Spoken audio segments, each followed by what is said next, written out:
We are live from Staples Center in Los Angeles, where tonight, Top Rank Incorporated presents Double Trouble, a night of championship boxing for your entertainment. And now, this bout is 8 rounds of boxing in the bantamweight division. Our 3 judges at ringside are David Mendoza, Ray Corona, and Max DeLuca. When the action begins, our referee in charge of this contest is Tony Krebs. Introducing first the fighter standing in the blue corner. Wearing blue and red trunks, this man weighed in at 120 pounds. He holds a professional record of 13 wins, including 11 wins by knockout, with 4 losses and 1 draw. From Valle du Par, Colombia, Felix El Cosito Flores.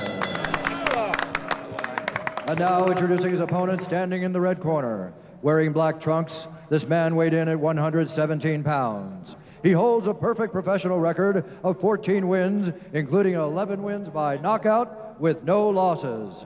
From Cebu City, Philippines, Ray Boom Boom Bautista.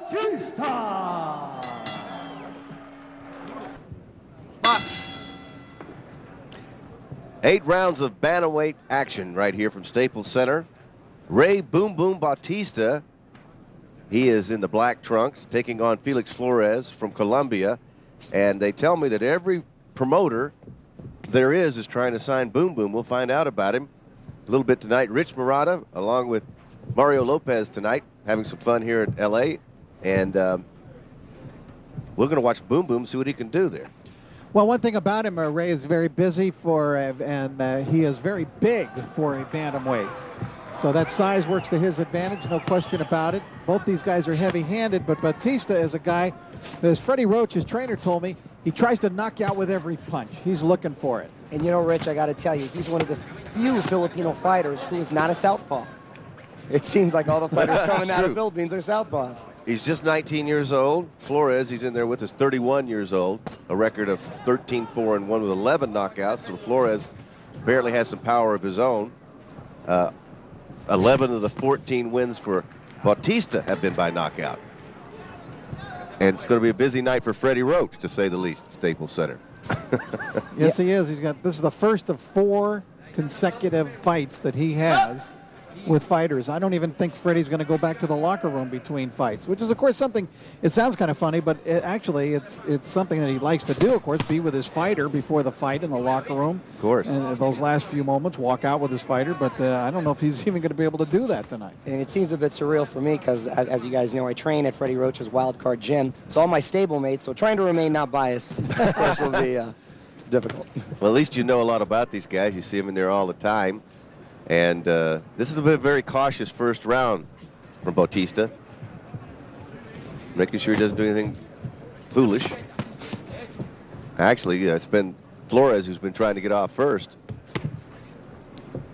Bautista being the aggressor, though, but like Rich mentioned earlier, bad intentions with every punch.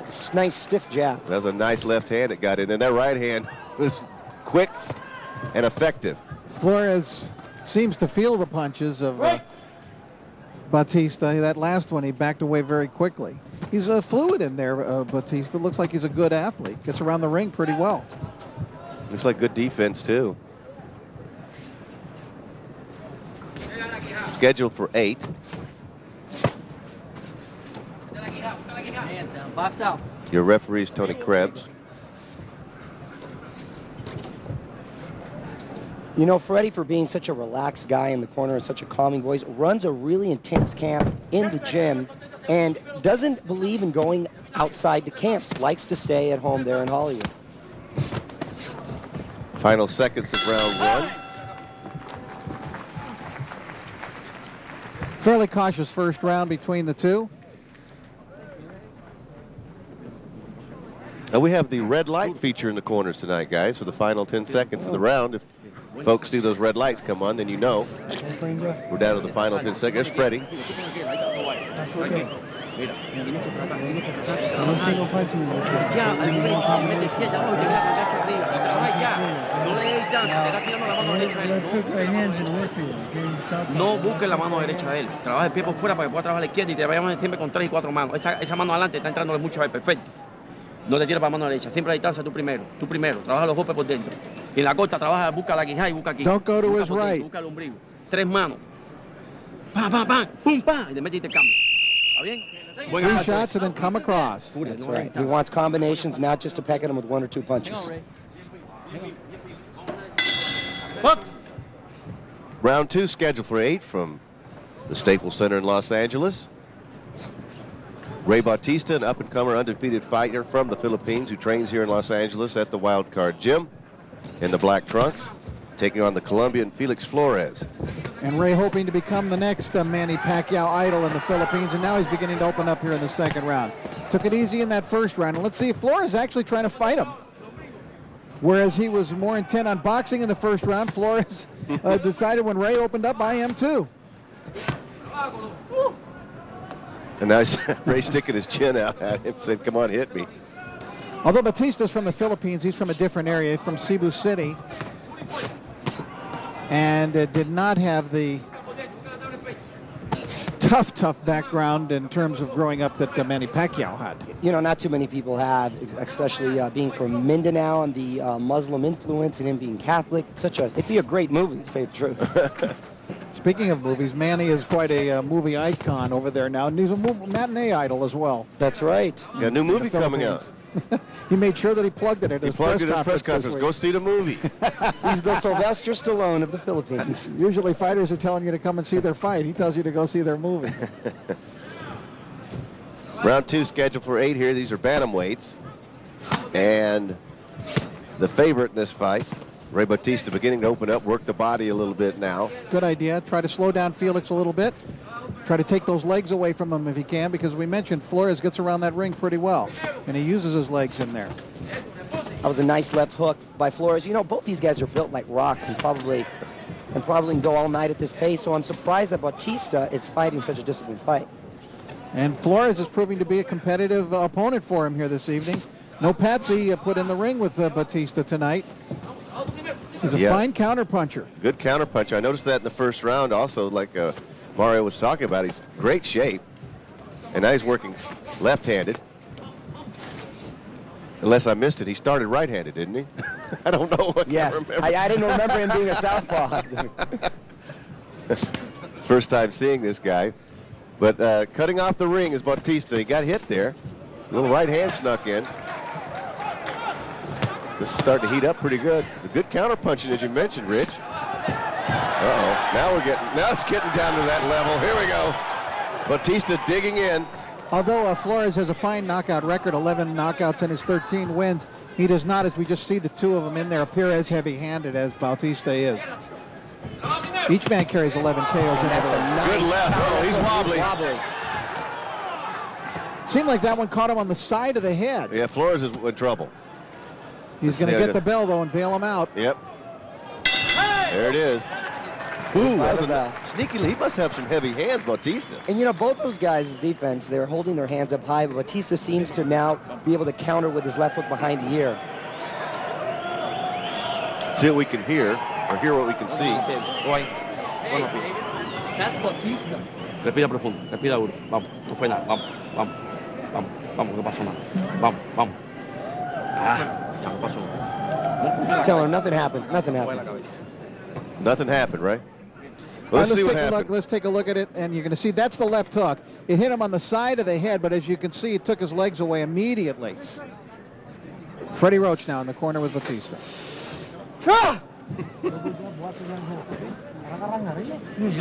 Well, that was an interesting conversation. Yes, it was. You know, by the end of the night, Freddie Roach should be fluent in Tagalog. Yeah, Tagalog. Of course, the native language of the Philippines. Clean this up for me, Coach. Round 3 scheduled for 8. Ray Bautista in the black trunks. An up-and-coming star, they tell us, from the Philippines, trains here in Los Angeles, taking on Felix Flores out of Colombia. Felix has proved to be a pretty worthy opponent the first 2 rounds, but did get tagged with a left hand toward the end, a left hook, in fact, toward the end of the second round. Good little counter puncher from Colombia, but I think now he's going to be even more cautious after getting caught like that. He's not throwing the jab with authority as much. I think he's still a little woozy and hasn't fully recovered, to tell you the truth. He's back to the southpaw stance. Bautista's quite a sportsman-like fighter. Notice when Flores bent down real low there, he could have taken a shot at him, and he just kind of stood back and waited till he stood up again. Ray may need to get a little meaner in there. No, of course, he can let his hands be plenty mean for him.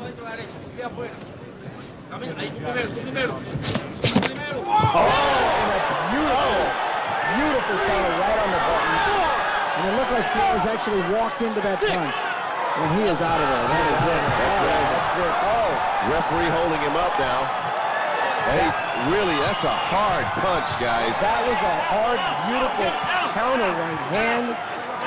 Bautista, I'm very impressed with Bautista. Nice, very disciplined fighter. Obviously comes heavy-handed. And had a game plan and stuck with it. Look at that look on his face. What happened? That's exactly what he's thinking right now. What happened? And there is Ray Bautista, very impressive in terms of his power. He was patient in there tonight, and which I really appreciate in terms of his inexperience and youth as a fighter, yet he was very patient, waited for the openings, and when he got it, he fired it. This man, Felix Flores, walked right into the right hand. It was a tremendous shot, and Bautista adds to the galaxy of Freddie Roach stars. That's true. Freddie Roach, the hottest trainer on the planet right now. And Tony Krebs went down in the heat with the fighter. Let's take a look at it, guys. Look at that young face. All right, we'll take a look at the replay. You're going to want to watch the right hand of Bautista. Felix Flores comes straight forward and walks into the punch. He got full leverage, beautiful right hand, sat on his heels, bam, textbook. Right in the middle of the face, actually. Then he tried to get up and walk. Tony Krebs followed him, held him in his arms, making sure he was okay and not falling out of the ring. There's the, now I get it. Now this is why every promoter in the world is trying to sign this guy. Let's head up to Bruce Buffer now for the official announcement. Ladies and gentlemen, referee Tony Krebs has called a stop to this contest at 1 minute 12 seconds of round number 3. Well, the winner by knockout, Ray Boom Boom Bautista. And Freddie Roach is 1-0 so far. And more important, Ray Bautista is 15-0. And he is looking good as he is starting to climb that ladder rather rapidly. Remember, he's just 19 years old, too. So they can be very patient with him. Don't want to put him in against more than he can handle. But right now, he seems to be on his way.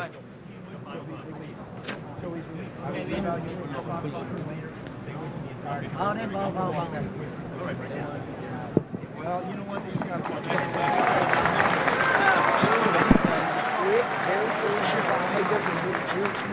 I talked about it the other day as we give you the rules under which they're fighting. We'll get into that in just a little bit. 28 years old, the champion is. And the reach, about the same. We're very evenly matched right there. You can't get much more even than that. And I think this is the rules, yes. Unified rules, 3 judges, 10 points, no standing 8 count. The 3 knockdown rule not in effect. You cannot be saved by the bell in any round. Only the referee can stop the fight, and they'll go to the cards after round 4 if there's a foul. I understand Ruben Contreras has recovered nicely, but it was touch and go there for a while. And during the fight, Brian mentioned that he had no idea that Ruben Contreras was in any kind of trouble at all. They've invited Ruben back here tonight. He's ringside with his wife. I'm sure Brian will acknowledge him. He has not seen him since the night of the fight. We were here for the fight.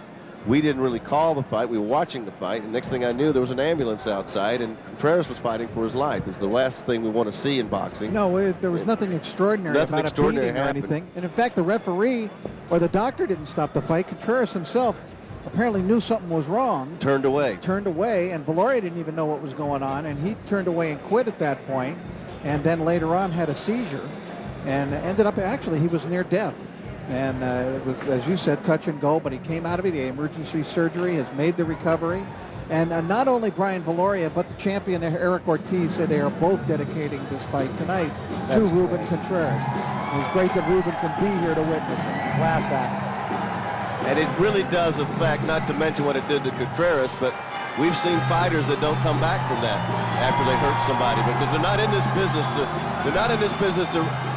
damage someone that badly. I mean, it's a hurt business, as they always say, but that's something they don't anticipate. You're right. Now that Hawaii 5-0 theme music can only mean one thing. Yes.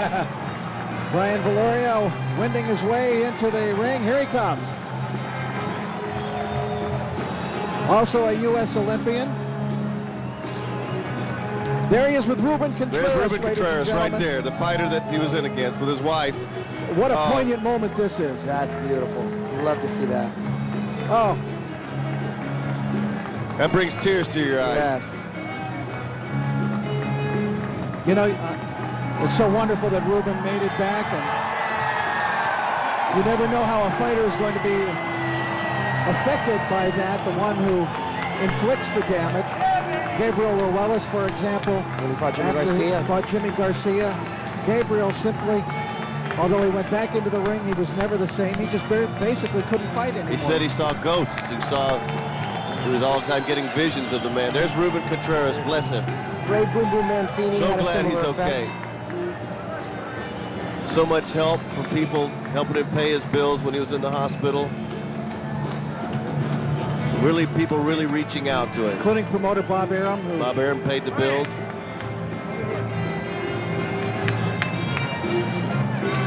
And the ring girls now have grass skirts on. You gotta love it. And Freddie Roach yet again with his third costume change. Would that be a costume change?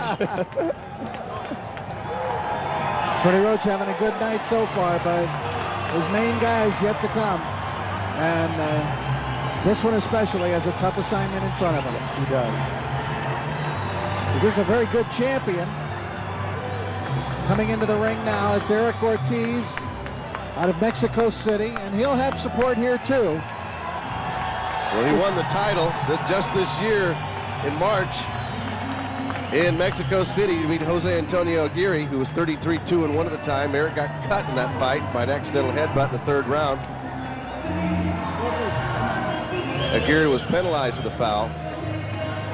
He's a hard worker in the ring. This fight should really get the There he is, Mexican and Filipino dedicating crowd. this fight to this injured fighter last time at Staples. And he's putting something around his I neck. believe it's a rosary. That's just great. This is so touching. I tell you, I'm getting choked up here myself. What a long, tough haul it's been for Ruben Contreras. One of those fighters, as you were mentioning, Rich, that makes the sport go. And he'll never fight again, but he was in there for a lot of battles and put up. He was a very game opponent. Here comes Ortiz. The crowd really getting into this one.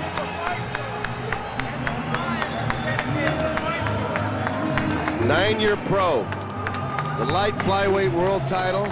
He won in March his last fight with a 7th round TKO win I was telling you about against Jose Antonio Aguirre, who was making his 7th title defense. Aguirre had held the WBC strawweight world title for about 4 years. Managed and trained by the legendary Nacho Beristain. Oh, this is a great matchup of trainers. Yes, it is. He also, Beristain, you know, trains Juan Manuel Marquez and Rafael Marquez and a host of other great champions. These fighters will be prepared for this. I mean, they're both at their best tonight. And that's what makes this such an interesting matchup. Let's go now to Bruce Buffer. Ladies and gentlemen. Populistas y amantes postrados, me quedo en este suelo tan lindo y tan sereno, porque he encontrado cantos, caricias y consuelos. We're having some trouble with Bruce Buffer's microphone. We'll get it figured out in just a minute. Meanwhile, have a look at these two fighters about to do battle here. Ladies and There you gentlemen, go. at this time, I have a very special introduction. Ringside with us tonight is the fighter Ruben Contreras. He has battled the toughest battle any fighter could face in his career. And tonight, Brian Viloria is dedicating this bout to Ruben Contreras. Let's have a big hand.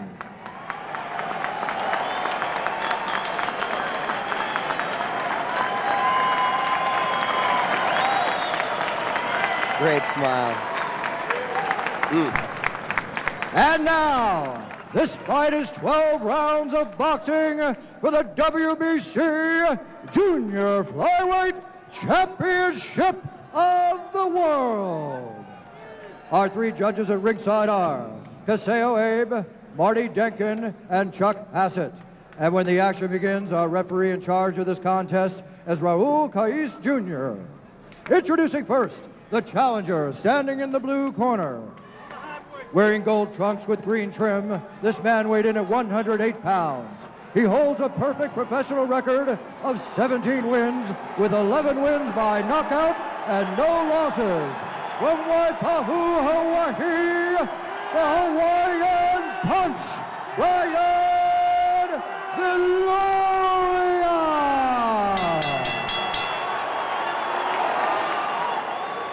And now introducing the champion standing in the red corner. Wearing black trunks with red trim, he weighed in at 108 pounds. He holds a professional record of 24 wins, including 16 wins by knockout, with 4 losses and 1 draw. Ladies and gentlemen, from Mexico City, Mexico, please welcome the current WBC Junior Flyweight Champion of the World, Erik Ortiz. Fighter, chief second only. Chief second only. Mouthpiece. Mouthpiece. All right, gentlemen, legal punches are here on up. Aquí están los bloques legales, aquí para arriba. Okay? Good clean fight, buena pelea limpia. Touch does good luck to both of you. Buena suerte a los dos. Interesting referee tonight. Junior's in there. Raul Caiz Jr. He's a good referee. Yes, his dad, Raul Caiz, has been a referee here in California for a long time. California is getting a new generation of officials that are just coming up the ladder right now, though. Nepotism involved, apparently. I'm interested to see He's going to have his hands full. I got a feeling he's going to have his hands full. Listo. Viloria pacing. Listo. Ready? They're ready to go. And here we go. The light flyweight championship is on the line. Now, Viloria, of course, has that beautiful, strong, powerful left hook. And he's not a fast starter. He's a bit of a counter puncher. Very selective with his punches. Ortiz is durable. He is strong. Viloria also strong. I'm interested in seeing if it really emerges as to who has a strength edge in this fight. Viloria, remember, coming down in weight. So you would think he would have that. And if he has the strength and the speed, could be a tough night for Ortiz.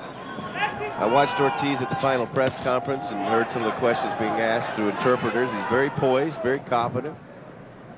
A lot of experience. Good little combination for Viloria. Now he just steps up the pace. That was a cute little right uppercut inside that caused the most damage. Looking very crisp with his punches, very composed. There you go. Limpio. There you go.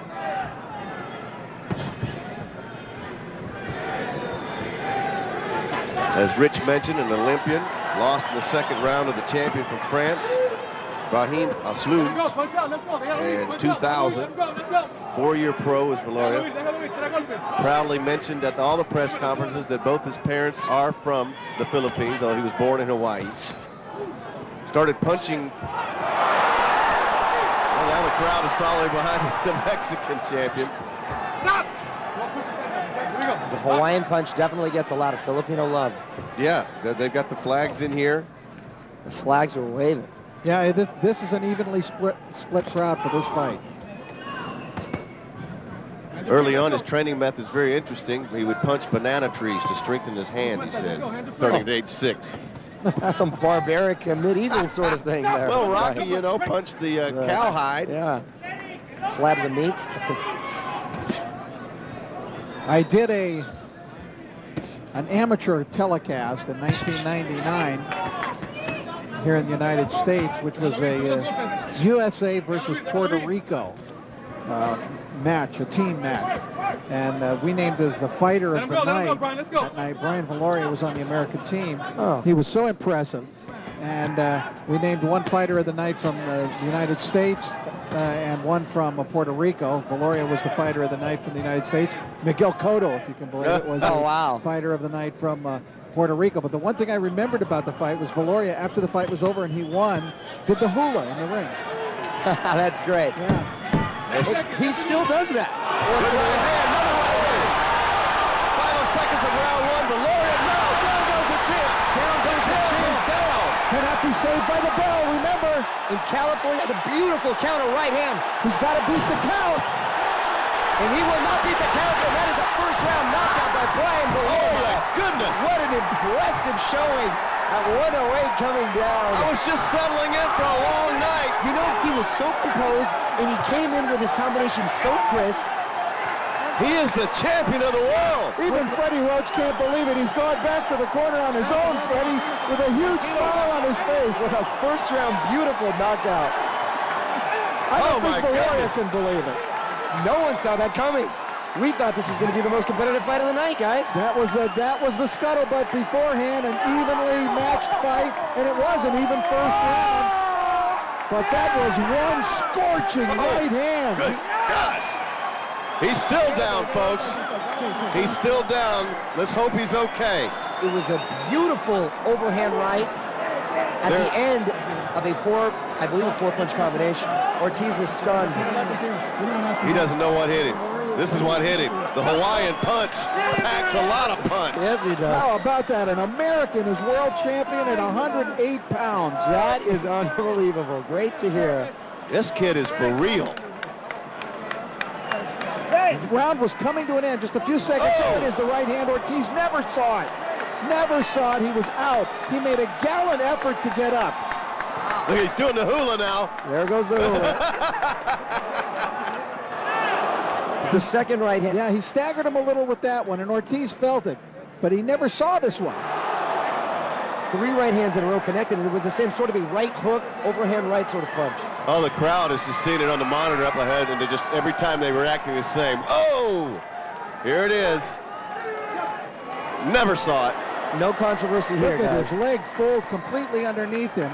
And Raul Caiz, to his credit, I like the fact that a referee will not call. If I give the guy a count, give him an opportunity to get up. Many referees are stopping fights when a man goes down, and he actually beat the count, but his legs were gone. Raul Caiz saw it in his eyes, and at that point, that's when he called it off. That was a great job by that referee, too.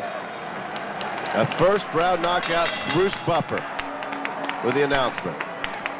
Ladies and gentlemen, referee Raul Caiz Jr. has called a stop to this contest at 2 minutes 59 seconds of the very first round. For the winner by knockout, and now the new WBC Junior Flyweight Champion of the World, the Hawaiian Punch, Brian Viloria.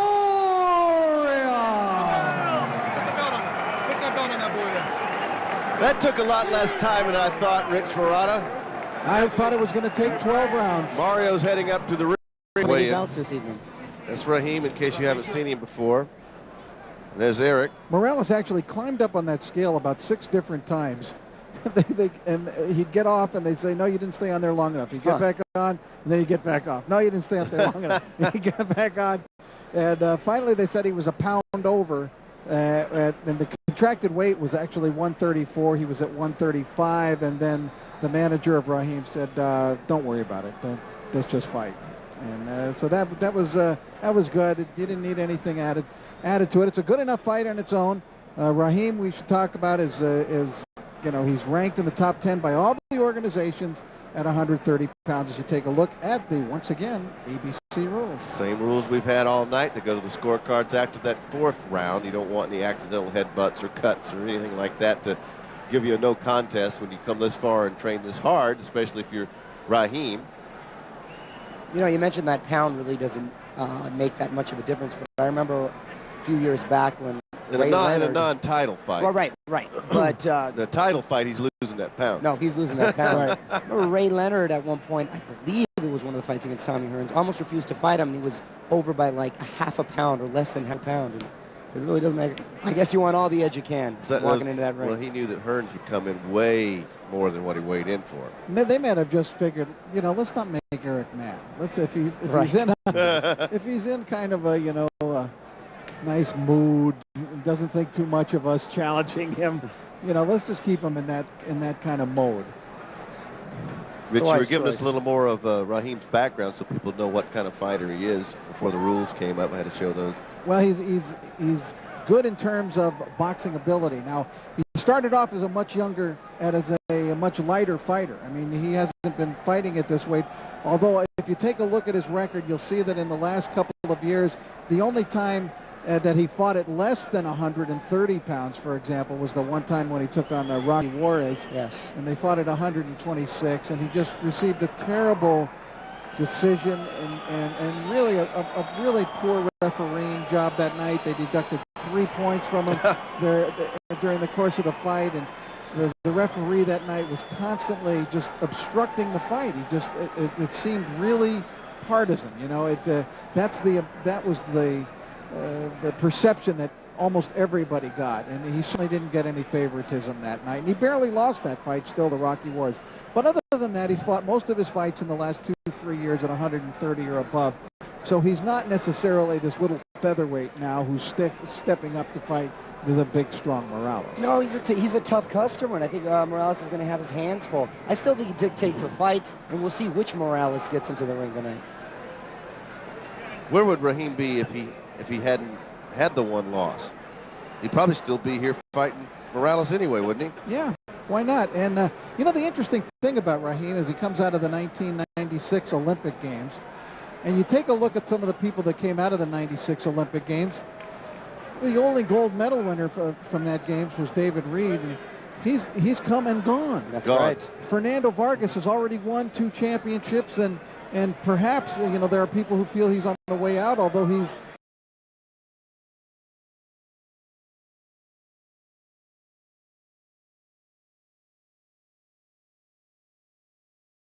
come back, and he's certainly not at the type, where he was before. Raheem, on the other hand, seems to just be coming into his own right. Exactly. Right now, that's a good. What's that tough Philadelphia heart of his? He's a king. He's a king already. Oh, look at that. That's a bold outfit to step into this ring with against his customer. I don't think Mexican fans are going to appreciate that. They're not going to like that. That's going to piss off some folks. The Hispanic community is not big on showboating from the opposition.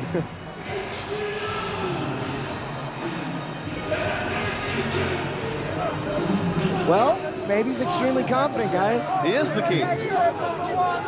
Maybe he's the king of big screen. I will be very surprised if this man doesn't give a very good account of himself in that ring tonight. Be better with an outfit like that. He's got precious stones on it.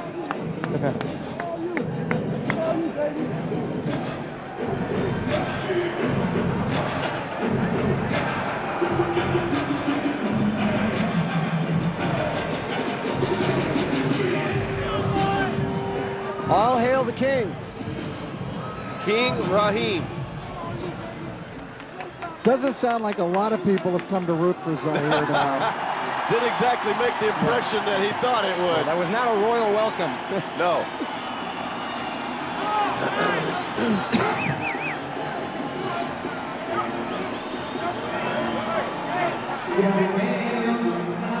This place is going to erupt in just a second. When the real king comes in. That's right. The king of Tijuana. King of Mexico. Mexico. And that is a big-looking Erik Morales. Biggest I've ever seen. Let's see if that power carries over. Fernando Beltran right behind him, longtime manager.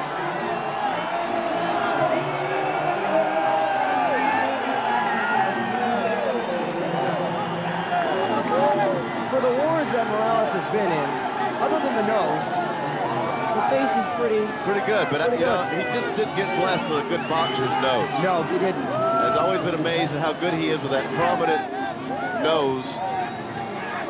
And he engages in such vicious battles.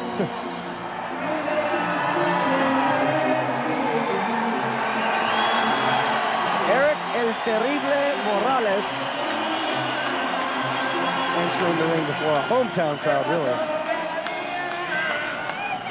But Tijuana's not that far from here. Well, I'll tell you what, I'm born and raised in Chula Vista, which is the border town to Tijuana, so this is practically my hometown fighter.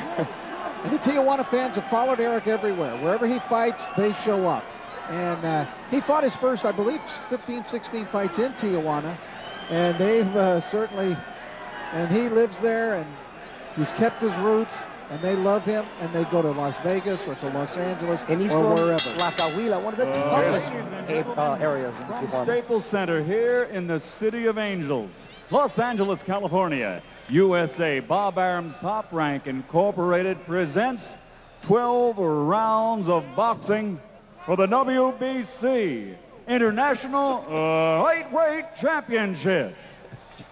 Brought to you in association with Integra Inmediata and AEG, along with HBO Sports, sanctioned by the California State Athletic Commission. Chairman Chris Mears, Vice Chairman Armando Vigarra, and Executive Officer Armando Garcia. The three judges at ringside scoring this bout on the 10-point system will be Dr. James Jenkin, Raul Caiz Sr., and Julie Letterman. And when the bell rings, the man in charge of the action inside the ring, referee John Shorley. And now, from Staples Center, Los Angeles, California, ladies and gentlemen, let's get ready to rumble!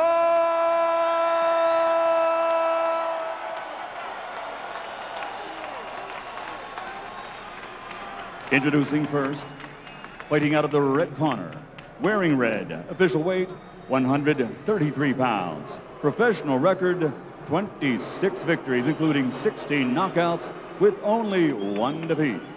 Fighting out of Las Vegas, Nevada, here is Zahir King Raheem.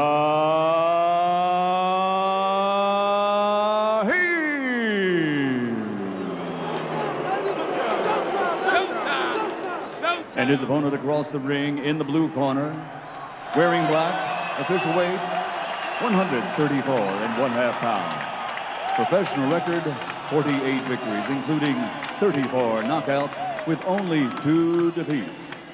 Damas y caballeros, de la zona norte, Tijuana, Mexico, the 3-time world champion, Erik El Terrible Morales.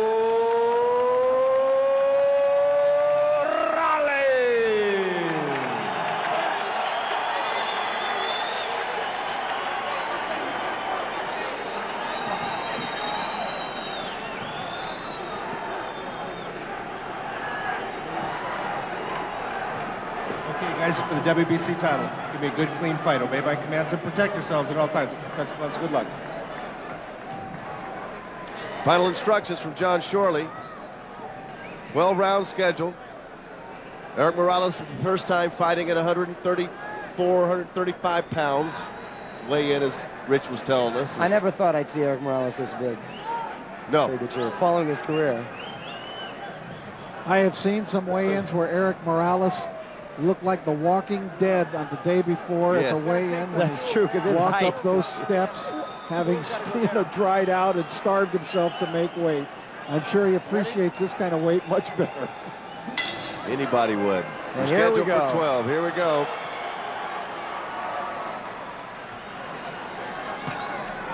Erik going with the all-white with a couple of advertisements on his trunks. Raheem is in the red trunks with the gold sparkles. With jewelry embedded. Yes, embedded precious stones. And check out the shoes, guys. Yeah, they're lovely. Befitting of a king. Yeah, it looks like something you'd wear on a magic carpet, were you so inclined.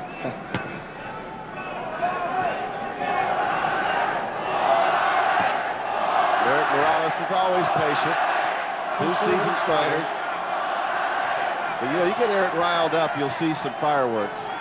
He has a tendency to get riled up at times. Oh yeah, you pressure him and he'll answer back with a flurry.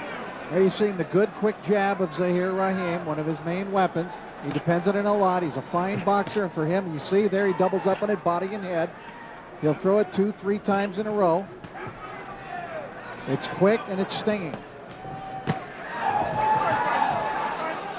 Hasn't been really any feuding between these two. Nothing but professional respect amongst them. I was impressed with Raheem in that respect. I'm seeing less and less of the jawing we used to see between fighters these days.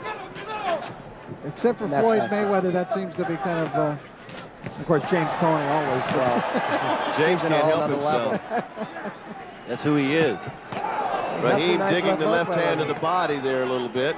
He's doubling up with the left. That time he used a hook and a jab. Morales does a good right hand from Raheem.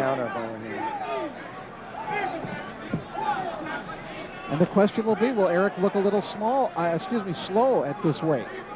Right now he looks slow compared to the great speed of hand of Zahir Raheem. Right, I got you.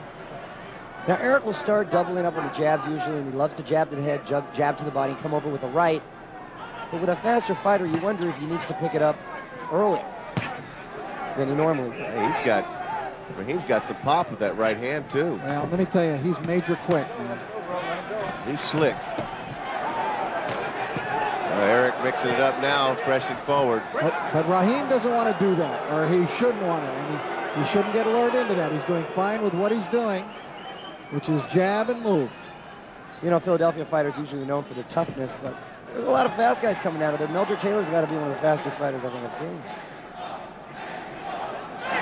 Raheem is one of those excellent boxers, like one of those excellent defensive fighters who doesn't move around a lot. He stands right in front of you and makes you miss. That's a special talent when you can do that. Much like James Toney, who you mentioned earlier. Digging body shots at the end of that very cautious round. Very good round, I thought, for Zahir Raheem. No, we don't need that bucket. We don't need that bucket. They don't need no stinking bucket. El volado de derecha le entró. Trucha con los amarres. Trabaja mejor la distancia. No lo dejes en corto. Okay? You have to cut off the rein. You need to be a little bit busier inside and watch the counter. Con la misma agua. Con la misma. Con esa fuente.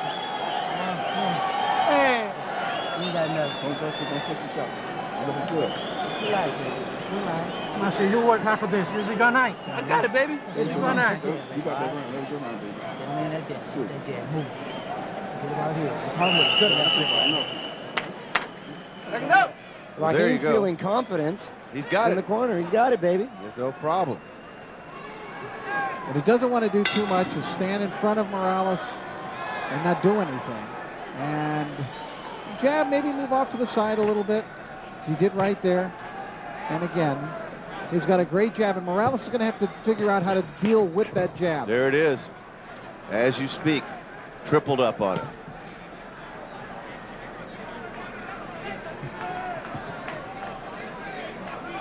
Of the fighters he's seen lately, as in Morales, there weren't a lot of them through jabs. No, he knows how to deal with speed. Hernandez, Chavez, you know, Pacquiao. Those fighter styles, which stand right in front of you and in your face, benefit Morales's. Exactly. He's countering now. Trying to take some steam out of those jabs he's been seeing. Erik's picked it up in round 2 here a little bit. Doesn't take him long to figure out what he thinks he wants to do.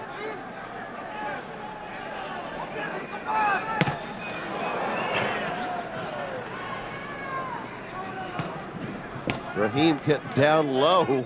With a looping right hand. Yeah. See Mayweather squat down like that on occasion. Round 2 scheduled for 12 from Staples Center. Erik Morales in a supposed tune-up fight on the card. Manny Pacquiao for a rematch, perhaps in January. Right hand for Morales. Coming back is Raheem, pouring on the pressure. Well, that was interesting. Raheem decided to slug with him after he got popped. Let's hope he continues to slug with them. Here we go. Left hand gets in there from Morales. Turning into an exciting round here. Yes, it is. Coming up on 1 minute left in round 2. Lead right from Raheem. That quickness is really something. And Morales is not finding it easy to deal with that quickness. No. But that right hand that Morales put on Raheem, probably the hardest punch he's taken as a pro. He's never faced a puncher like Morales before. Woo. I saw that coming. Raheem is full of energy. It needs to be channeled. This thing is starting to turn into a fight, though, but that probably will work more to Morales' advantage. Absolutely. That's what he likes. So maybe it is part of his game plan that he lets him build a little confidence so he can stand there and slug with him eventually. If he lands one of those uppercuts, it won't be long if he has to stand there. I like to see fighters throw uppercuts. Oh, that's a beautiful punch. He caught Jesus Chavez with a beautiful uppercut in there when they fought a couple of times. Into round 2. We'll be listening in as usual. Good crowd on hand at Staples Center. All right, check it out. Your jab, baby, is your shot. All right? Your jab is the key with this guy. You hit him all day. He rushes in. Give me a bucket up here. This guy rushes in. All right? Touching that right hand. All right? Now, when you get inside, he's trying to beat you to the punch. All right? You had to beat him back to the punch. You got to work inside to get the hell out of there. Stop lugging. I'm going to relax a little bit. He's cool. He's trying to rush everything. Take your time. The jab is the key with this guy.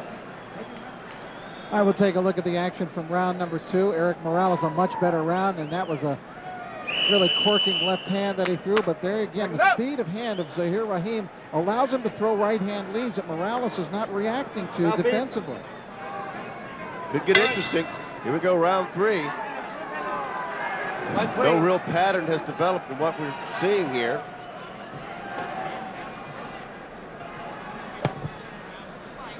The style of Raheem and the game plan is very much in place. Box, throw the jab. Throw the jab, and when he hits you, try to hit him back with 2 or 3, 4 punches if you can. Quick combination. Don House wanted him to use that jab to keep Morales off of him, which I think he can do, as quick as it is. I'm curious to see his stamina because Raheem has made quick work of most of his fights, averaging only 5 rounds per fight. So later down the stretch, it could get really interesting for him. Also could get interesting for Morales carrying more weight than he's ever carried into the ring. That's a good point. That could be really interesting because he's got about $4 million waiting for him to fight Manny Pacquiao if he wins this. Well, that's a good incentive.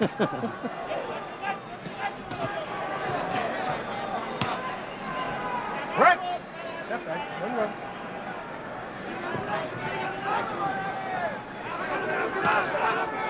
Round 3 of 12. There's that peppering jab. Let him go.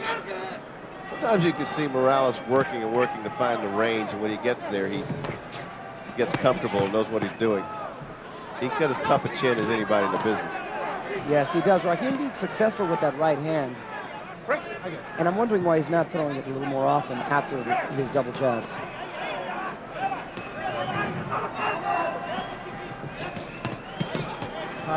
Keep up, bro. Keep up. Now they're getting into Nice it a little bit. toe-to-toe action. Yeah, Raheem flurries a little bit there. I keep waiting for the time that getting into those little slugging exchanges is going to cost Raheem. It hasn't yet. He seems confident enough in his quickness to think that he's going to land the quicker blows and get there first. That was a nice left hook by Raheem. I think he's enjoying a very good round, and I think Erik Morales looks sluggish tonight. Stop. He does, Rich, and that's one of the things I mentioned earlier. We don't know which Morales shows up often.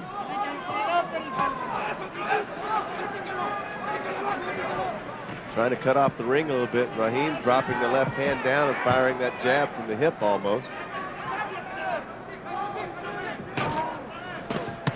And Morales is really on his game. Would be all over that. Final seconds of round 3.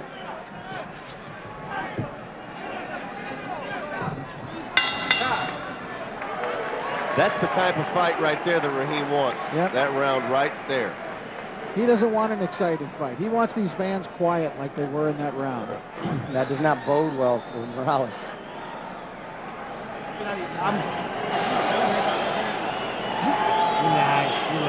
Todo por abajo, Erik. Todo He por wants abajo. him to continue to work to the body. He doesn't even want him carrying to the head. He wants him nothing but a pure body attack. They believe Raheem's going to get tired and punch himself out. So they want him to continue to work to the body and concentrate on the body. All right. He's going to come out. Everything cool? Brother, if you went a long time, you did it, man. You here.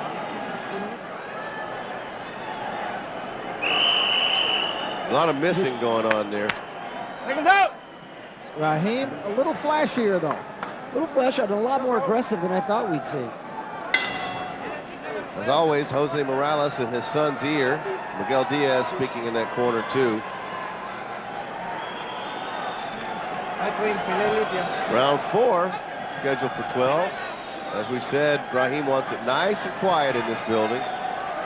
Throw his jabs, work his combinations, stay out of harm's way.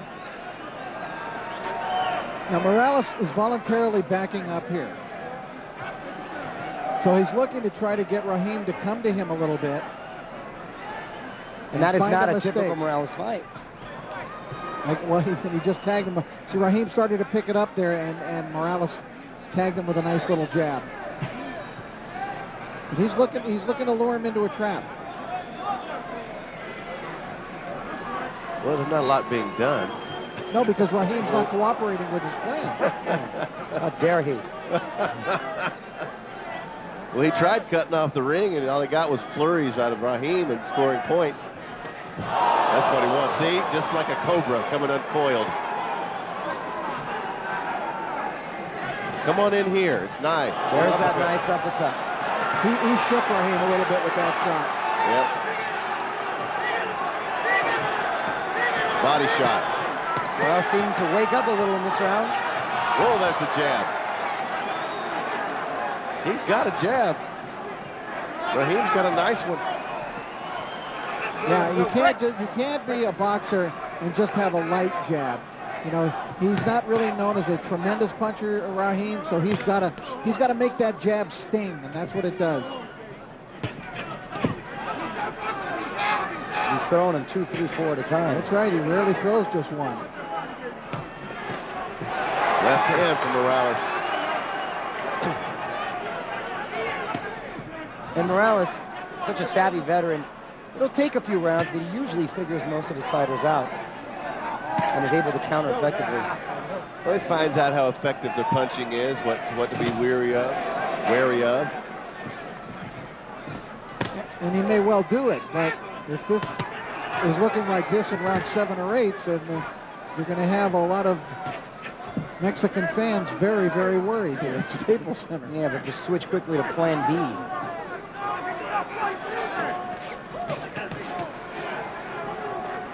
With a couple of times that he got Raheem to come into his little web there, Raheem got tagged. There's a holding.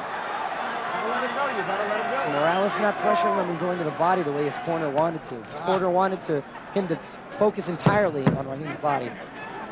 Hasn't been the case so far.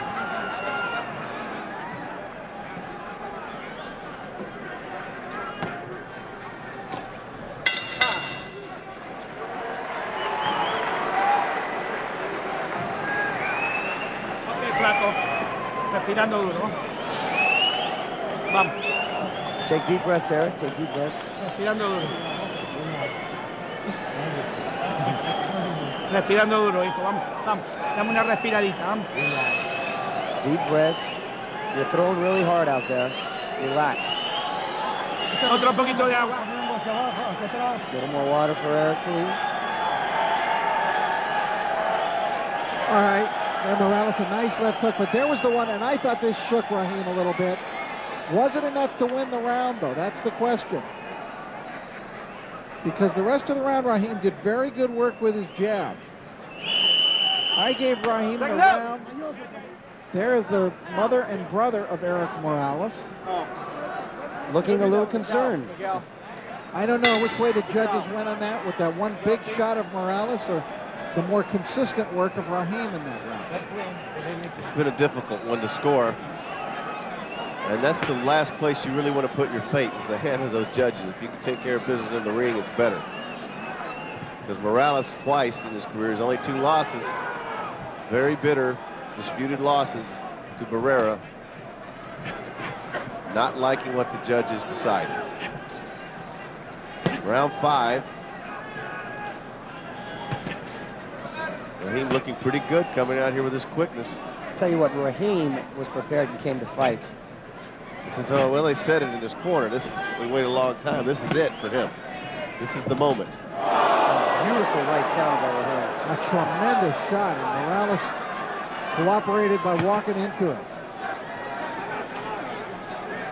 See Raheem's confidence gaining as he's fighting his type of fight. Morales needs to listen to his corner and slow this pace down a little and start going to his body. I think that right hand might be there a little bit more for Zahir, because his left jab is established. Boy, I tell you, the quickness of Raheem is definitely making itself known here. If he keeps this up, Morales is going to have a hard time catching it. I mean, just catching up with him. The right hand just missed out of the corner. That's a right hand. It's over. Morales is slamming. And that might have waken him up. He looked hurt, but he might be awake now. Raheem made a mistake there. He thought he was going down, and he backed off. He gave Morales time to collect himself. Oh, that was a tremendous shot, and I mean, Morales was really shaken by that, but Raheem backed off. He surprised himself, I think, Rich. That was a clean, hard shot. And all of a sudden, this fight has gotten really interesting, guys. Nice, classy move by Morales. Erik's mother just left the arena. Raheem's having trouble with his footing in the ring. Well, well, well. We've got a fight here. Got a story brewing here. Only time I can ever remember Morales being down was in the first fight with Marco Antonio Barrera, and that was a disputed knockdown. Morales says, come on, but Morales is getting beat right now. Getting the crowd behind him. Yep, saying, come on, come on. It sounded to me like he said it in English, too. He did say it in English. His English is better than we think.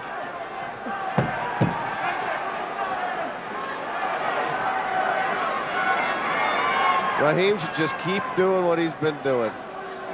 Because Morales, of course, still dangerous. He lures him to a slugfest. Well, there you go, folks. Rich, how do you have it after these rounds? 4 rounds to 1 for Zahir Raheem on my card. I got 3-2. And I, too, have a 3-2. Manny Pacquiao probably talking to the president. Yes, talking to the president of the Philippines. That's how you get elected over there. He's asking him, don't be sure to catch my movie, President. Right. His endorsement, I understand, in the last presidential election was highly sought after by both candidates. That is big time when you get the president. Oh. It was a near knockdown. He backed off Raheem, and following the left jab, he threw that right, and he really buzzed Morales. I mean, he staggered him halfway across the ring. He backed up through it. Now, but watch Raheem. He backs off. Look at him. He's standing. It was a near knockdown. He backed off Raheem, and following the left jab, he threw that right, and he really buzzed Morales. I mean, he staggered him halfway across the ring. He backed up through it. Now, but watch Raheem. He backs off. Look at him. He's standing there. Oh. He should have run right into his face. I really think he shocked himself. He's trying to remain composed, and that's just a little bit too much composure. And he tries to go out and touch Round 6. Let's see how Morales reacts. His father gave him a real butt chewing over there in the corner. Let's see if it's a wake-up call.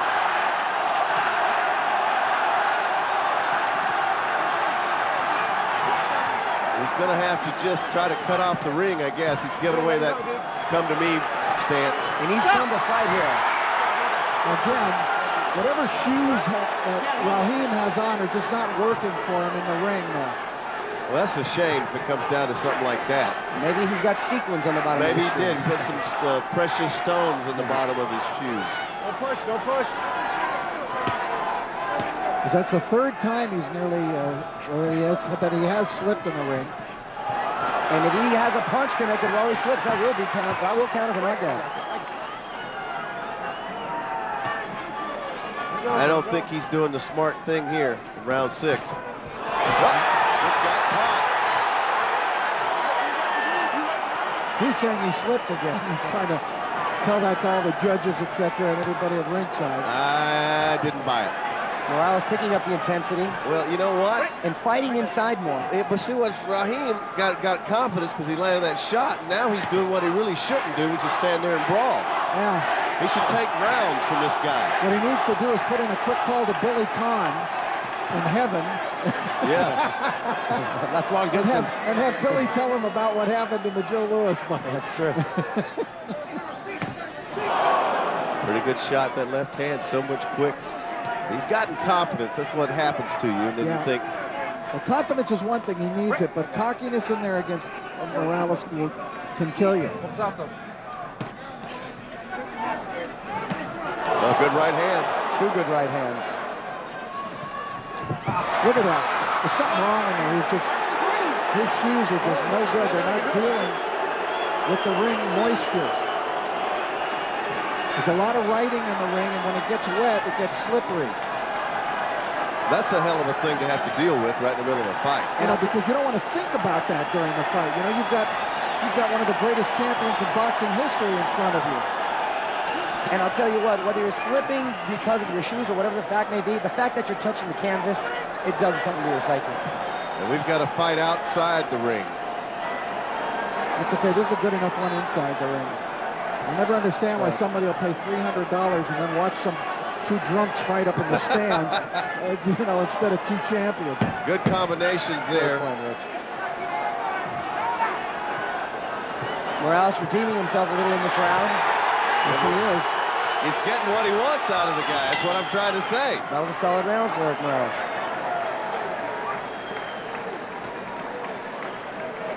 Rich has still got him behind us. Right, in the order. And there's Chavez Sr. and Chavez Jr. Look how fresh-faced. The law office of Chavez and Chavez. Chavez Jr., the kid looks 12 years old in this game. He's so proud of his dad because his dad's cleaned up his act. And look at Jose. You worked very hard in this round. Keep up this pace. Set him up for a good right and he'll go down. He still wants him to go to the body. Be prepared to go the distance. Work his body. Catch him with the right hand. They're giving him good advice in the corner. I didn't hear Raheem's corner, but I think they better tell him to get out of the hothouse and start fighting from the outside. I mean, he was winning rounds. There you go. That's what he should do right there. Raheem, I don't think, fought a very intelligent round that last round after what he had done in the previous round. Good body blow. But Morales woke up. Felix Trinidad, famous for getting knocked down and coming back and usually knocking you out. Sometimes you need a wake-up call. Although I've got to tell you, win or lose, I don't like what I'm seeing from Erik Morales at 135. No, he better reconsider if he is victorious. The Diego Corrales Castillo. Oh my goodness. Fighting like this against Castillo could be deadly. Or Corrales. Both extremely heavy-handed. Pushing your way through 4 weight classes is very, very difficult. And we saw when Trinidad tried to go up and take on Bernard Hopkins or Oscar De La Hoya. Oscar looked like a little bitty guy in the ring trying to take on Bernard Hopkins. That's a good point. He did. At that point, when they matched up nose to nose, kind of went, uh-oh. Well, Raheem's going to need to be a little busier here. He's got to remember that he is in, as Mario put it, Morales' hometown. That's a nice right hand to Morales. Pretty nice, but nice got him on the run. Yes, he's being the aggressor, and that's the Morales who usually say. Morales starting to connect to the body. 3 rounds later than what his corner was asking to originally. Round 7 now, folks. Coming up on a minute left in round 7. Very interesting fight.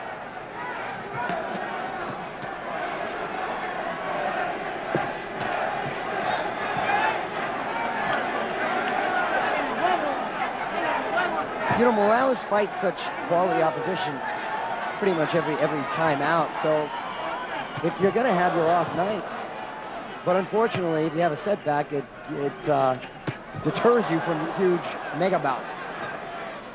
He might be losing this round, too. Raheem doing less, though, in this round than he was doing in the earlier rounds. He's moved a little more, been a little more defensive. Go over here. Go over here. Well, fatigue's been will be a concern because, like I mentioned earlier, he averages 5 rounds per fight. Yeah, you get booed sometimes for taking time off to tie your shoelaces, but nobody plans to have a shoelace come undone. It's a tough crowd, huh? They might pull some tape off your gloves, you know, every now and then by accident. On purpose, on accident. But not a shoelace. Okay. Time in. Okay, nice little rest there. 18 seconds left in the round. He's had trouble, Morales has had trouble finding this guy this round because he's doing a Pernell Whitaker on him. Raheem is not throwing the number of jabs that he did earlier in the fight, though. He got a sneaky uppercut in You there. just got Nice hit shot. right there, hold his hands down. You don't want to do that against Morales. He might have stolen the round with that punch. I don't know.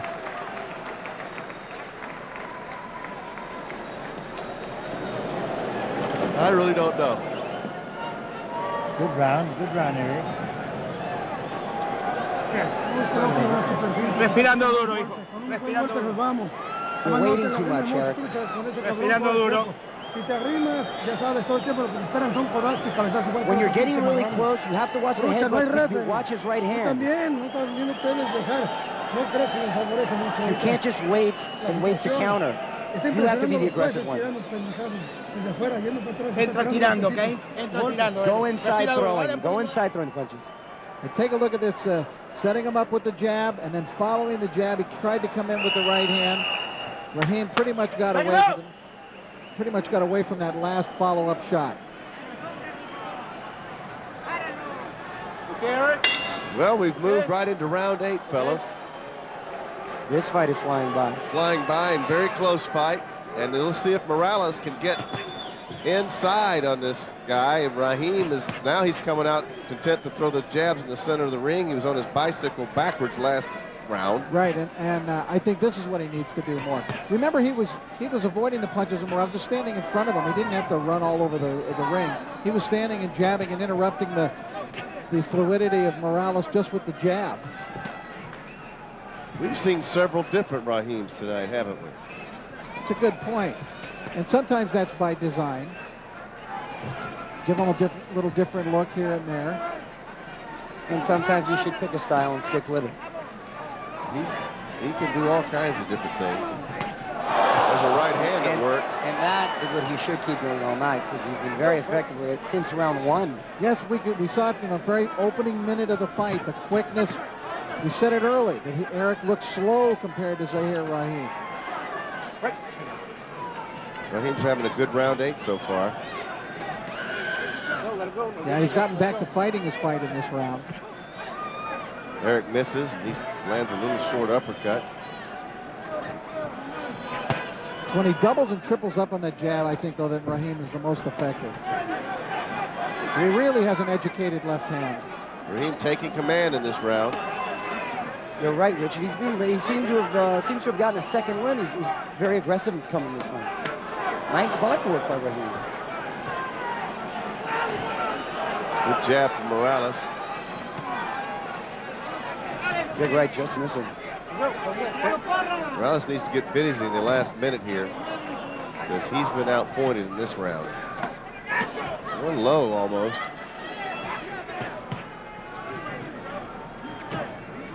Where is the Erik Morales who has been so brilliant in his last several fights? You got to wonder if all these wars finally have taken their toll. I think it's a matter of styles. I think that's very likely. Left hand. The weight, he's never fought this heavy before. And he didn't pick an easy opponent to try out this new weight class.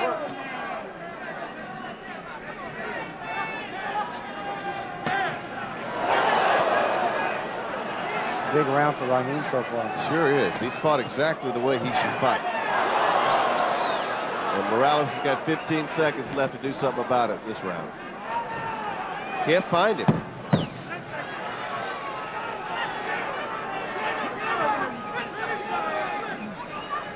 Zahir Raheem is an overwhelming underdog who may be ahead on points. And a look of concern on Morales' face as he walks back to his stool. That's what.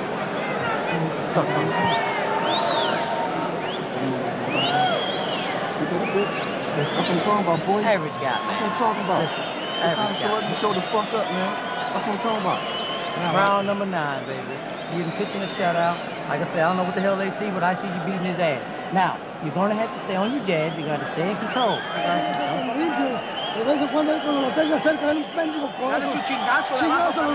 As you get in close, catch him with the uppercuts. Follow up with the hooks. You need to be more aggressive as you get inside. Problem is, when he gets inside, he's not there. I think the problem is getting inside Right. with that jab. That jab. Well, I have Zahir Raheem winning this fight 2/3 of the way through it. Wouldn't that mess up the whole... That would throw a serious monkey wrench into everything. Mr. Aram's plans. And the whole division. Round 9. Morales has some work to do. A very calm corner over there for Raheem. They may have overstated it when they said told him he's throwing a shutout here tonight.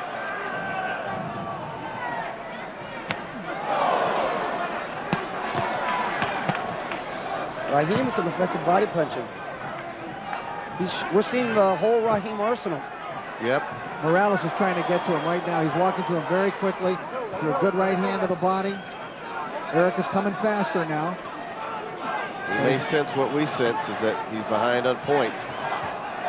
Into round 9, Erik's trying to close the gap. We'll see what, let's see if the championship pedigree that he's so famous for comes out here in these final rounds. He's going to have to impose his will upon this guy. And that's not going to do it there. He has to dig down deep and get a little nasty with him. Because so far, his game plan has not been working. He can do it. I've seen him fight that way. But, you know, you've got to have two to tango that way. And Raheem is going to concentrate on not letting that happen. He seemed to me to lose kind of his game plan there for a couple of rounds, but the last couple of rounds, he's got it all back. Exactly. It's true. Exactly right. Awfully quiet crowd, guys. Well, I think this crowd is concerned and as shocked as we are by what we're seeing.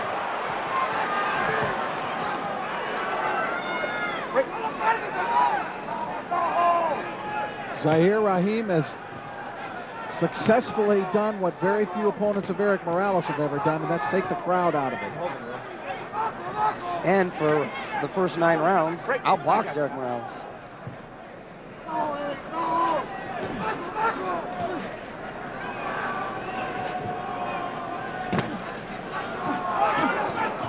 We're dangerously close to needing a knockout from Morales if he wants to be victorious tonight.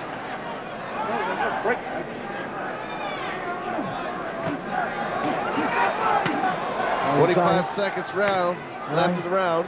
Raheem may be dreaming of going on to finish Erik. With the success he's very accurate this round.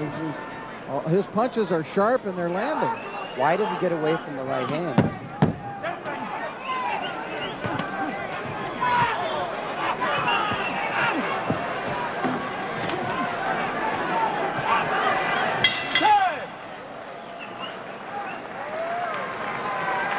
Well, well, well, gentlemen. Could there be an upset brewing? Yes, there could be. I thought Erik didn't look so hot in that round. No, he didn't. Let's see what his corner tells him. Ahí está, respirando duro, respirando duro. Take a deep breath. Vamos que está bien, vamos. Vamos. Vamos. Vamos que está bien, Erik, vamos. We're fine, we're fine. Take a deep breath. Aquí no hay cansancio, Vamos. You're not getting tired on me, you're not getting tired. Bien trabajado abajo, bien tranquilo. We're right into it anyway. Good work to the body, got to keep doing more though. You got this, you should. You ain't got to do all that. Everything good? How you feel? Everything good, man. This is round number 10, baby.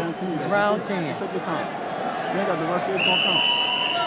Take your time. Second up! Right my face.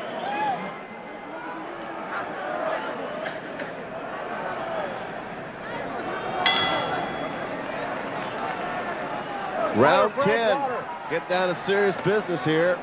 Morales looked a little tired in that corner, folks. And his corner was mentioning it. Don't know. Sometimes you reach for that something extra and it's not there. Well, we know it's not struggling to make the weight. Nope. Maybe too much weight.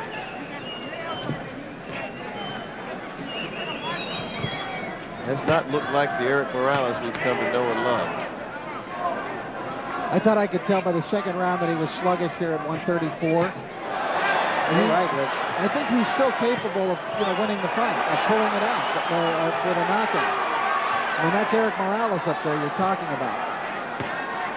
But you've got to remember that in the last year, one by one, we've seen many of boxing's icons fall. Yes, that's right. Roy Jones Jr., Mike Tyson, Kostya Tszyu, Felix Trinidad, Oscar De La Hoya. Could the same thing be happening tonight to Erik Morales? What a shocker it would be. What a shock.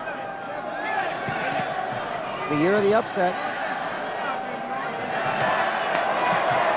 Morales, again, trying to launch an offensive.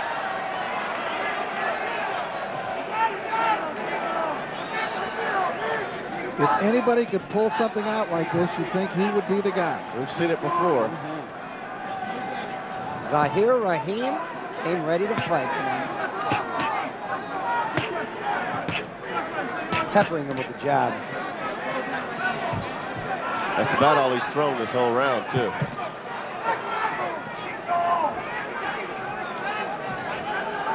It's pretty clear what he's trying to do. He's trying to avoid getting a big hit. And I think he feels comfortable enough.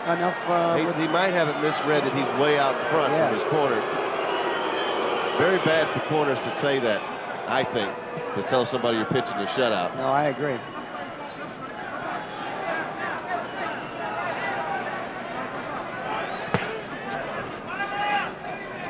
I don't think they needed to boost his confidence any because he's very confident. He was confident enough to wear a robe. A king's robe into the ring with a crown.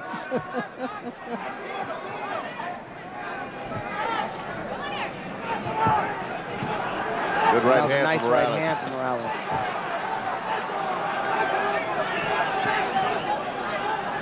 Usually we'll see a 3-4 punch combination followed up after a connect like that. Not tonight. Raheem looking like he pretty much feels he can win it with the jab at this point. Yep. And not get hit. You see a round like that, how will the judges score it? Will Erik get a benefit of the doubt here in Los Angeles? In the close rounds, I found that the aggressor usually does. I expect Raheem to spend the next 2 rounds doing just what he did. El otro también y el otro también. If you fight this round like you did the last one, we're fine. Sobreviviendo, impresionando a los jueces. Anda sobreviviendo, bien paradito. Bien cerradito, bien perfiladito. Enter smartly, be smart. There's no tomorrow. Keep that jab in his face. This is a basic 1-2-3 combination guy. Right? 1-2-3 combination. Boom, boom, boom, get out. All we got to do for the next 2 rounds, all right? Basic combination. We ain't got to do nothing fancy and pretty. You're a boxer. Let's go, let's go. Well, you heard it, Rich. He said all you got to do the next 2 rounds is boom, boom, hit, get out. Boom, boom, hit, get out. Time. See if Erik can solve this puzzle. I would imagine that Manny Pacquiao is getting a little sick to his stomach right now. He's got to be seriously concerned because you know who's getting real excited is Juan Manuel Marquez. Oh. Wonder how Barrera feels at the moment.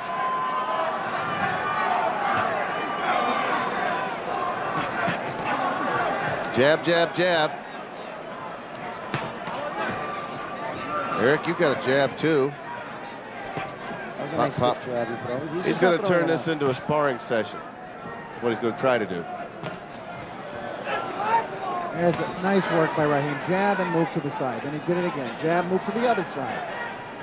He takes direction from his corner a lot. His trainer, Don House, must be given a lot of credit. Very good and underrated trainer, Don House.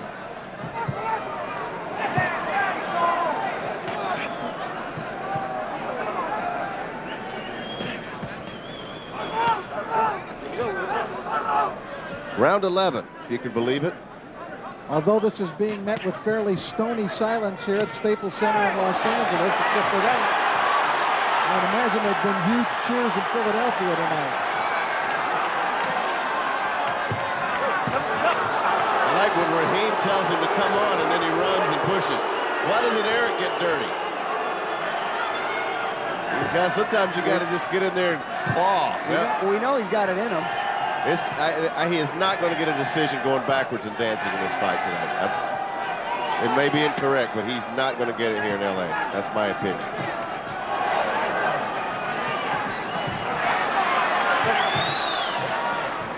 He got hit one good time, and now he's really staying out of harm's way. That's the difficulty of judging the fight.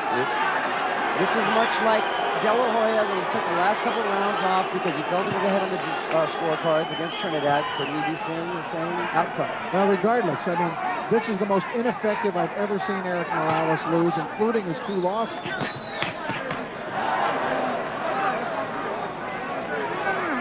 I agree with you, Rich. This is hence the Erik's challenging him. Erik's challenging.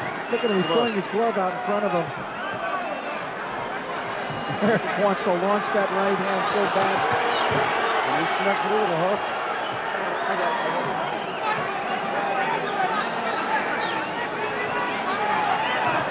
There was a left hook that got into the between. Got him in the corner. Morales is saying, come on, let's fight. Will he call that a knockdown? No. That could have made a major difference in the scoring. Although Morales appears to be winning this round. We've seen him slip so many times now. Nice right hand. That could have been called a knockdown. Did his glove touch the canvas? Then that could have been. That was a knockdown. His glove touched the ground. But are they counting it as a knockdown? They're not counting it as a knockdown. John Shorley would have had to call it at the time. So what you're likely to get there is a 10-9 score for Morales. Miss things. I got you. It's your game. ¿Cómo estuvo? Moviéndose, balanceándose, para que saque un buen derechazo. Vámonos. Can Érik Morales, who's been to the wars so many times, pull one out? There's 12,000 fans here at Staples Center who think that he can pull it off. 3 more minutes. Will it be glory for the underdog? Let's see if Raheem has that championship quality. Zahir Raheem in the red trunks, hoping to shock the boxing world and 1,000 fans here in Los Angeles. One more round. Raheem should be putting that jab out right now and trying and not let Érik Morales get started with momentum. But he has not even thrown a single jab. There it is, the first time that he threw a punch. The judges are not going to be happy with the backpedaling. No, they're not. Raheem should be throwing that jab, not letting Morales get started. It has not been a thing of beauty. The crowd has come alive. If Morales doesn't pull this out, shockwaves and confusion will erupt. All the plans for what's supposed to happen down the road as Raheem steps into the picture. Faking the looping right, coming up with a sneaky left-handed uppercut. Raheem continues to go backwards. I can't tell you how many times this week I was telling people Zahir Raheem is a good fighter. He's a live underdog, and people didn't believe me. People will believe after tonight, no matter what the decision is. This is a quality fighter. Morales looks slow. Nice combination by Raheem, too. Yes. Not going out quietly. All the momentum Morales had, he's losing it quickly. Maybe he's gassed at this point. 1 minute left. He's got to do something in the last minute. His father looking on, gravely concerned. His mother got up and left the arena. His brother's still here ringside. Seconds ticking away. Got to come forward. Morales has got to come forward and chase him down if need be. Raheem hasn't done much the last 3 rounds. I don't know if he thought he was ahead by 6-3, 7-2, or whatever. Morales not fighting like a man who needs this round. I would say this is probably the worst fight of Erik Morales' career, no matter what the decision is. Bold statement, but I think it's true. 10 seconds.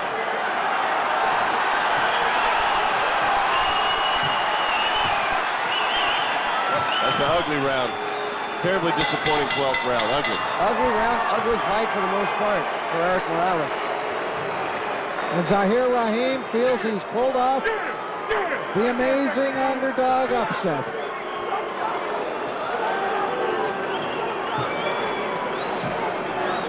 Depends on how you want to score it.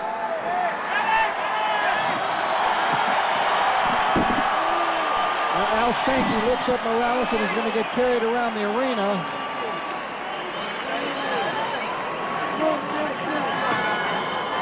We are waiting for the decision. It's going to be interesting.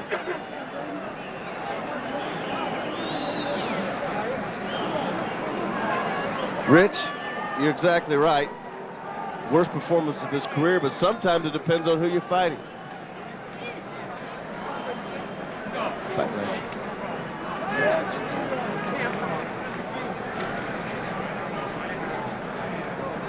Well, I think we've got some split opinion. I've just been getting opinion here at ringside.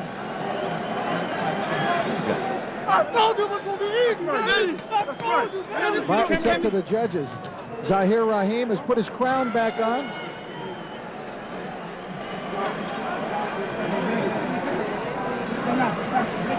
Yeah, we got a lot of different opinions back here. We got Raheem winning in the LA Times by 1 point.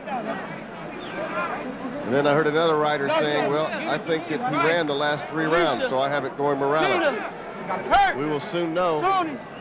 See y'all, baby. I love you. Let's go to Michael Buffer. Center we go to the judges' scorecards. Julie Letterman scores at 118 to 110. Dr. James Jankin, 116 to 112. Raul Calle Sr., 115 to 113. All to the winner by unanimous decision. Zahir King Raheem.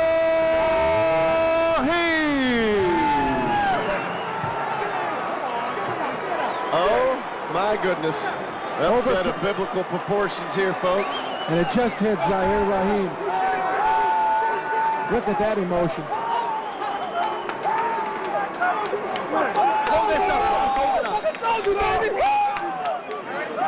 I had it 115, 113 for Zahir Raheem.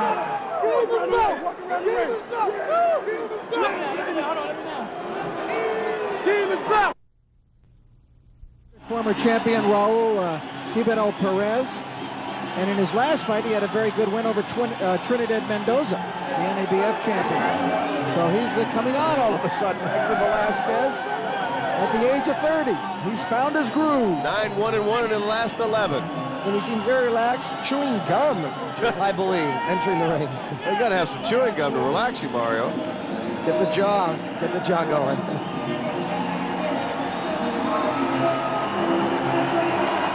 Get the reaction when he steps into the ring.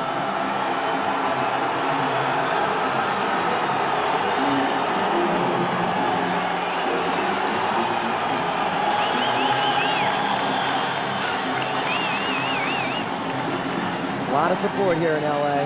Yes, sir, but a lot of boos from the Filipino contingent.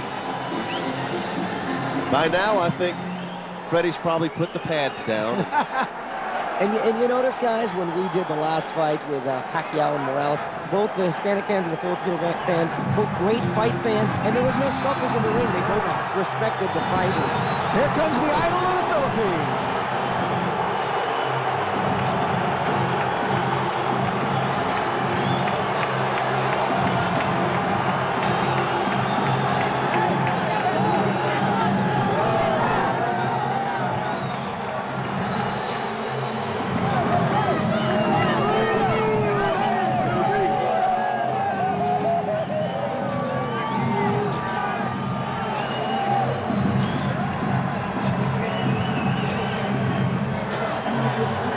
And into the ring he goes.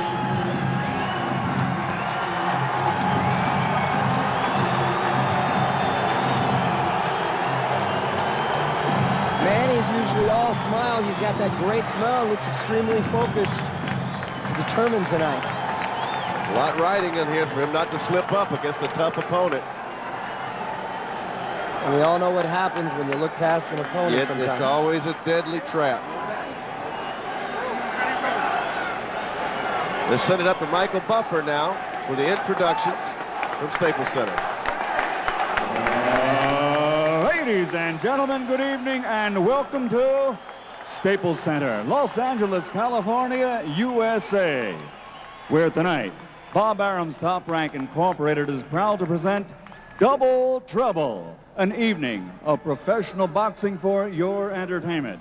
Brought to you in association with Integra Inmediata and AEG, along with HBO Sports.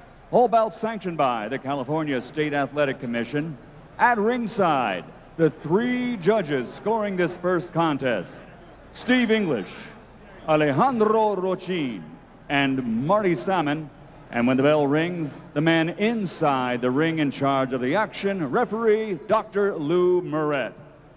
And now, 12 rounds of boxing. This is for the vacant WBC Super Featherweight International Championship.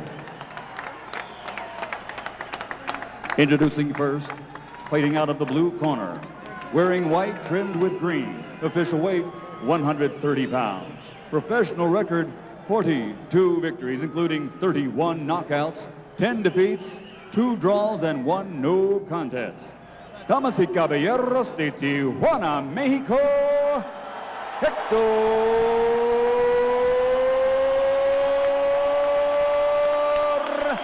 Velasquez.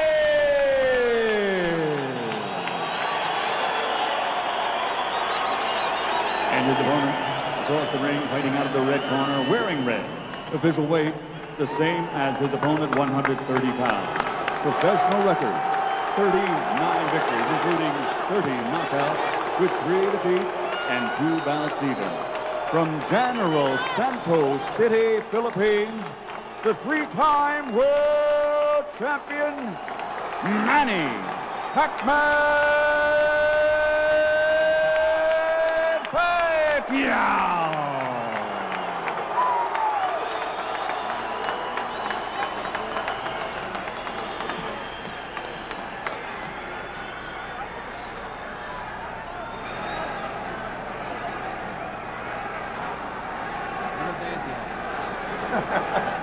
I guess they want me to take more time here.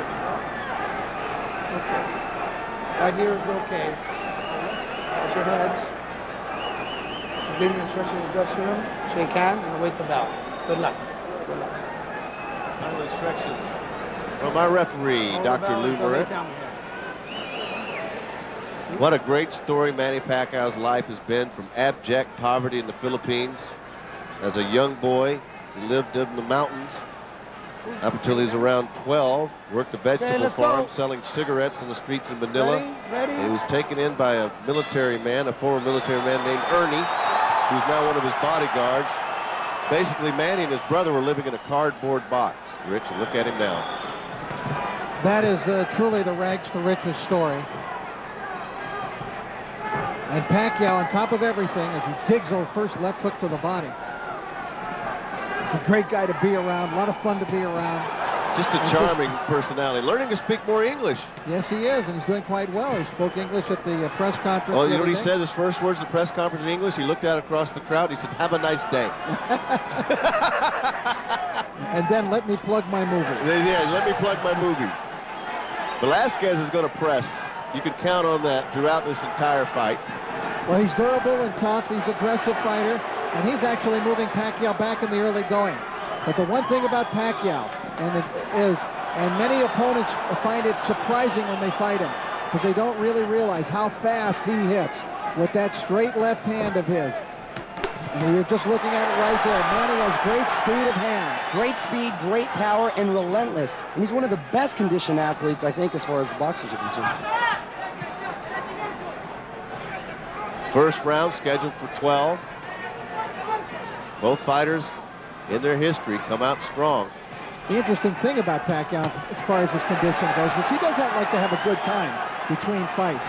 And he might party some and get involved in some other things, etc. But then when training camp starts for the fight, I mean, that's it. Velasquez has gone the distance twice in his career, lost them both. That's territory he doesn't like to get in. Double left hook by Velasquez. That hurt Pacquiao a little bit. Looked like it came up high in the chest, actually. But it knocked him back. Velasquez looks big in the ring with Pacquiao. They're talking to each other. Velasquez enjoying some success here, moving Pacquiao back. Dangerous fighter, as we said. There's the speed of hand, look at the difference. Nice counter by Velasquez. Velasquez, serious business. Pacquiao throwing that right. They clinch. Many in the crowd already on their feet. Well, it can't be a boring fight if the Pac-Man's in there. Stop. Limpio, clean. Crowd really into it here at Staples Center. I'll tell you what, these two are dangerously close for getting a headbutt. Well, there was a clash of heads in there, and Pacquiao shook his head, but no cuts open. Ooh, they're coming together again. And Manny's prone to that. He charges in and out, darts in and out so often and so quickly. Final seconds, round one. Blistering fast first round here at Staples Center. Good right hand for Velasquez. Been successful with that right hand. Yes, he is. Velasquez staring Pacquiao down. And he looks no respect whatsoever. Velasquez looks like a guy who has fought southpaws in the past and knows how to fight them. Which, of course, the lead right hands are very effective against the southpaws and had a lot of success with Manny Pacquiao.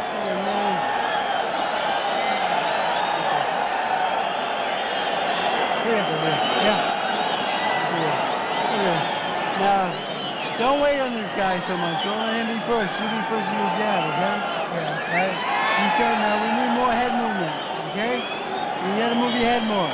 You're too stationary, okay? Yeah. I want more head movement. La finta, por favor.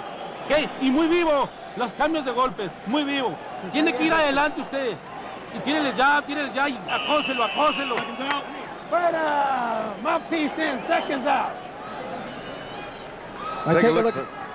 There's that headbutt we talked about. You see Pacquiao seemed to be affected by it. Remember, he was cut, Alan, in the Morales fight. Yes, he claimed a loss on that cut. He couldn't see, he said. Velasquez going to leave himself open like that, trying to make a statement and get popped. He needs to just focus on what he's got to do. A blistering, fast-paced first round, and we're going to see it throughout, I would predict. No, you're tied up. Come on, let him go. Usually it's just a matter of Pacquiao's power, isn't it? You know, it really is, but Velasquez having over 50 professional fights, you're not going to phase him easy. No. He showed no respect whatsoever after the first round, staring Pacquiao down to let him know he's in here. He means business. He knows what he's doing. He's been in all kinds of wars against top competition. Pacquiao going to work. Hey, we've got a tremendous action fight. Yes, we do. Underway in the first 4 minutes. It may stay like this until if there is a sudden ending. And right now, Hector Velasquez is battling Manny Pacquiao on even terms, and he is an abject underdog in this one. Beautiful right. Firing the right. Stop. Dr. Moret's going to have his hands full, I'm telling you. Right hand just missed over the top for Velasquez. That's going to be his most effective punch. And now we're Pacquiao checking. He knows what it's like to get cut on a headbutt. Look at Velasquez, though, standing right there. Good body shot by Hector.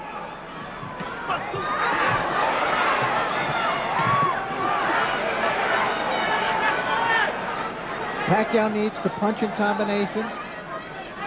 His 1-2 is among the best in the business. And he throws it often, and usually with a lot of success. Beautiful left hand. Velasquez got hurt.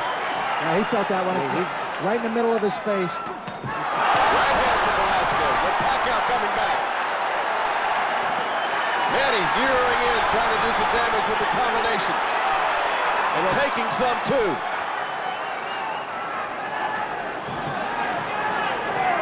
This is fun. This is great. And he comes back with such ferocity. Constant 1-2s, 1-2s the whole night.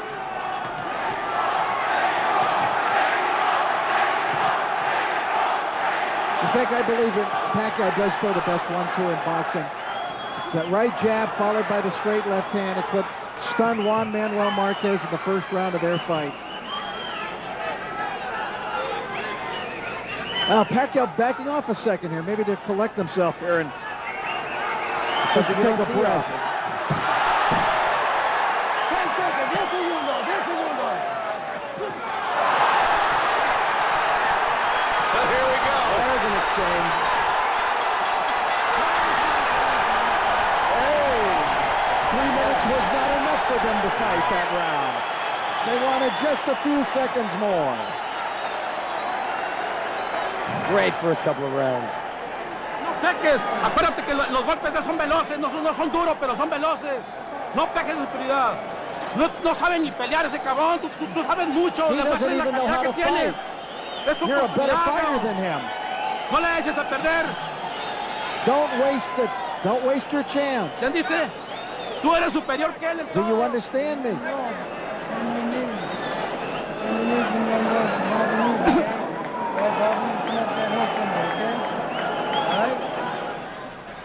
Pacquiao looking a little discouraged there in the corner as Velasquez is just not going away and looking at Manny as if to say, come on, let's fight. Well, you know what? Pacquiao never known for his defense, but what he tends to do a lot, Rich, he pulls back his head without his guard being up. I wouldn't be surprised if Pacquiao's down first two rounds. I know you have it split, Rich, but I wouldn't be surprised if they gave that round to Marquez.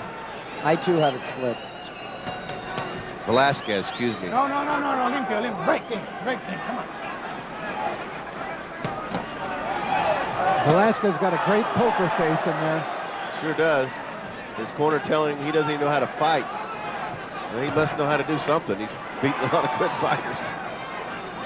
Maybe not a classic fighter by any stretch of the imagination. Well, that's what I think that he meant. He's not obviously a conventional fighter. He's just darts in and out. Defense isn't a top priority. He's all offense all the time. Let him go.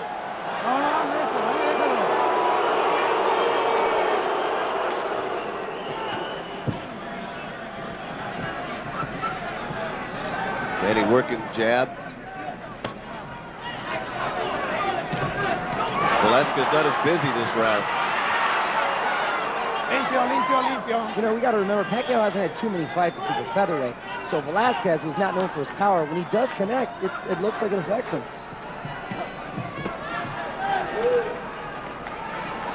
Break clear. There's that quickness of Pacquiao.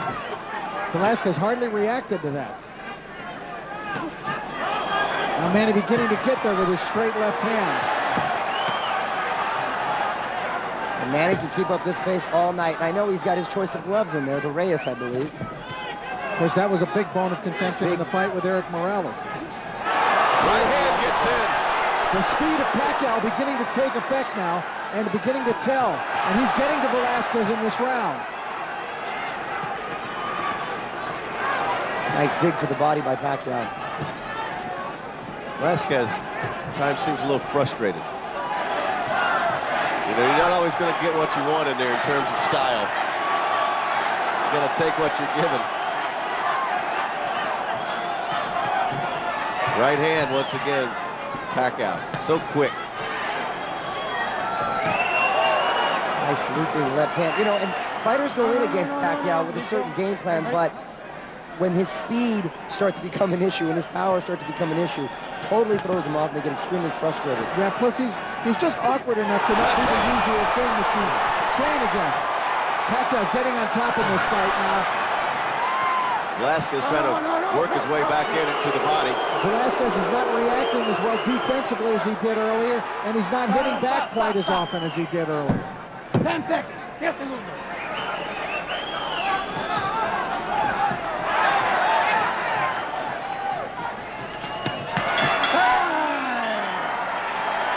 A solid round for Manny Pacquiao. Yeah, he dominated that round.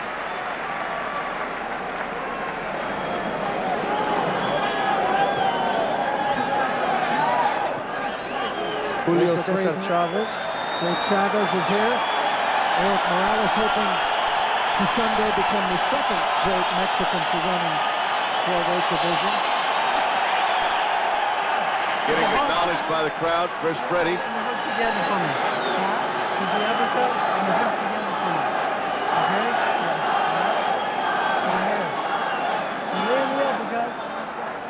All right, now we take a look at the action in round 3. Pacquiao came back. You see the speed? Velasquez could hardly react to that. He tried to counter there, but to no avail. And Pacquiao's speed of hand beginning to take control of the fight. And that's what makes his power even more powerful, because you're not expecting it when you get hit by him. That's exactly right. He threw that beautiful uppercut, and Freddie Roach, of course, asking him to follow up with the left hook. Round 3 scheduled for 12 from Staples Center in Los Angeles. Manny Pacquiao from the Philippines in the red trunks with the flames. Hector Velasquez is in the white trunks with the colors of Mexico. Left hand from Pacquiao. Right hand lead, then a back. Velasquez fighting back. Velasquez, as you talked about, Alan, has been in with a number of great fighters. He's beaten some of very good fighters. He's been in there, though, with Robbie Peden, the current world champion, Israel Vasquez, a current world champion, Kevin Kelly, a former champion. He beat Raul Hebrew Perez, among the others. Julius Espadas he beat. Right, so he's accustomed to being in there with top-notch competition. He's really not phased at this point. Wasn't from the get-go. Had a statement to make that, hey, I'm somebody too. But he's just not as quick as Pacquiao, scoring points. Big right hand missed from Velasquez. We showed you Chavez here tonight. A number of other great champions are here as well. Martin Castillo is here this evening. Diego Corrales. Diego Corrales. Israel Vasquez is here. See Martin right over here to the left of us. These fighters are very busy. Round 4 of 12. Velasquez, more urgency in this round 4. Pacquiao not doing as much body work as we normally see. He's seeming to land that left. He's having success with it, so he's just throwing it at will, but not having as much, doing as much damage, I should say, as he would like.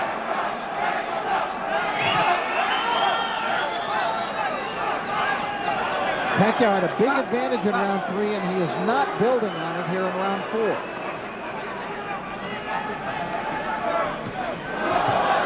Pretty good right hand, but he hasn't thrown that uppercut that Freddie wanted. Well, we see 3 hard punches inside right there.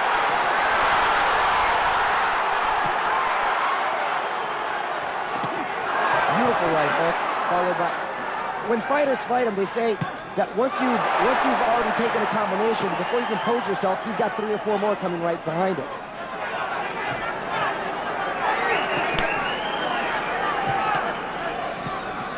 I think that's what shocked Barrera when Barrera fought him, was of never expecting that kind of fury to come out of Pacquiao. That guy just got a left hand in. Sneaky punches, those lunging up.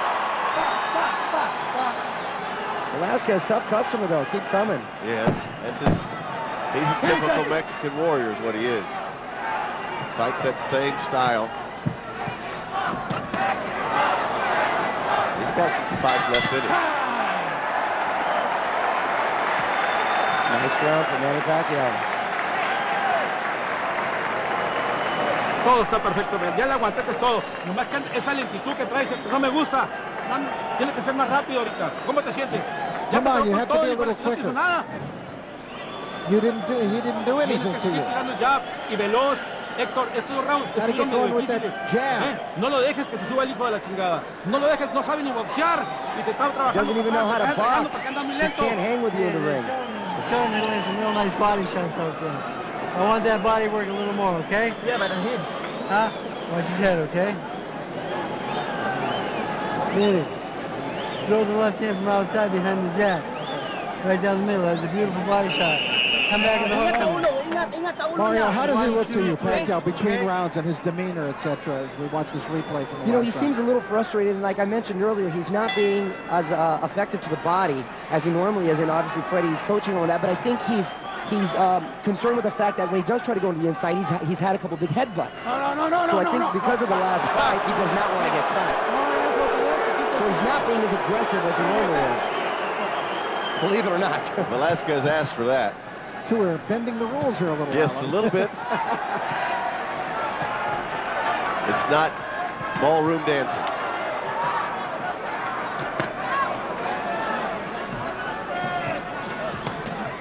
Beautiful combinations landing right on the chin. Velasquez could take a lot of heat. And there's the 3-4 punch combinations after the 1-2. He keeps them coming. And it's that high volume output that's such a problem.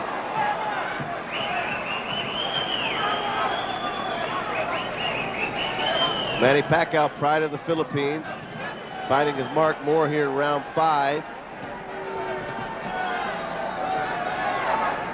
You know, and Freddie Roach, again, wanting him to get in close and work on the body. And since the first round, since he got that headbutt, he hasn't really been going to the body as often for fear of getting butted and cut. He's backing off now on Velasquez. It looks to me like he's allowing Velasquez to come in. I think he's trying to lure him into a trap.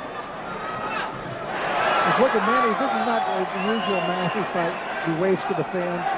There's what he's waiting to do. The energy is unbelievable. It's a beautiful, great combination. I'll tell you, that straight left is among the swiftest in the sport. Velasquez still moving forward. You know when you're in against Pacquiao, you got to take some if you're going to give any. Manny Pacquiao's cross, No. in his case a left cross, you normally think of the right cross, but in his case a left cross really is the textbook cross. I mean, that's how you draw it up, that's how you put it in a textbook. And you know, this is how you do it. You're exactly right, Rich. And the other fighters know it's coming. It just comes so often. You seem they can't do anything about it. Velasquez, pretty good right hand. He was pleased with himself to be able to land that. Now, Velasquez is going to try to tie up that arm on the right side away from the referee. It's always on the side away from the referee. Savvy veteran. For the veterans.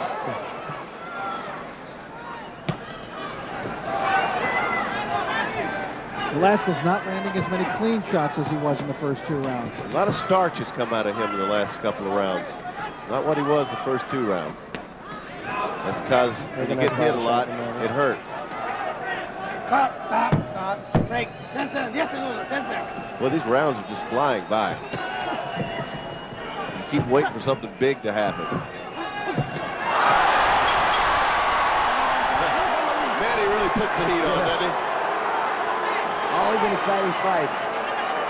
He just keeps coming. And look of frustration on Velasquez. I bet he is.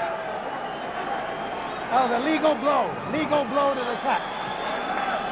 Legal blow.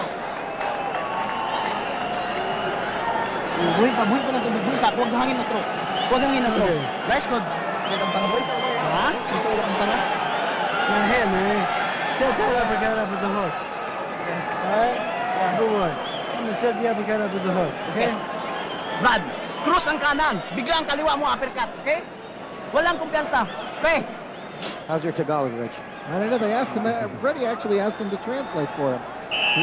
That's a beautiful move by Pacquiao. Yeah. Beautiful uppercut. Very tricky. Por favor, limpio. Velasquez was cut a clean fight, okay? in that last round. Dr. Lou Moret, the referee, said it came from a legal blow. Here we go to round 6. Pacquiao looking for an uppercut now in this round. Comes out smoking.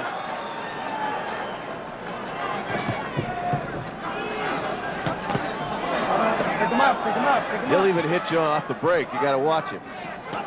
Freddie Roach wants Pacquiao to set Velasquez up with a hook and then come up with, as he falls in, to set him up with the uppercut and hit him with the uppercut.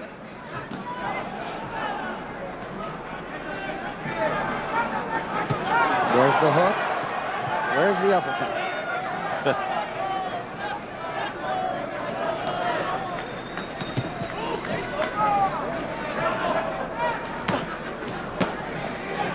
Velasquez still there, but slower now and appears to be wearing down to me. No. His best blows are the illegal ones right now.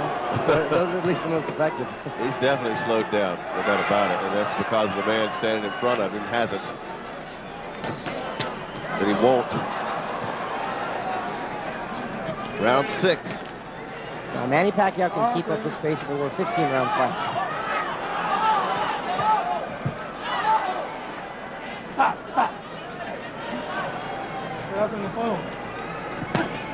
Beautiful shot to the body. That's a nice body shot. Another one.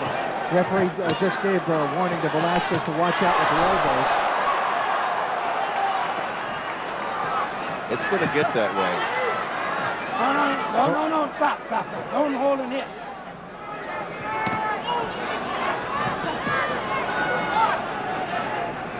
Manny commits to those blows, doesn't he? Yeah, he does. Everyone has bad intentions. Combination. I still think Velasquez might be trying to gather himself for one big last hurrah here. And one real big attempt to get Pacquiao out of there. He keeps getting hit. That's the only problem with that game plan. Where's the hook? He did a little knees hook. And Manny, a great finisher. Let's see if he can close the show. Left hand, right hand. Just unloading now. Velasquez in a world of trouble, holding on, trying to pull down the shorts, and then he throws a left hand at the end of all that. Pacquiao wants to close it out in the 6th round. Unleashing. Velasquez holding on. 15 seconds left. Can he hold on, Velasquez? 10 seconds. 10 seconds. Tough to get him out of there. Wow. He's got to get up. He has to beat the count. He has to beat the count.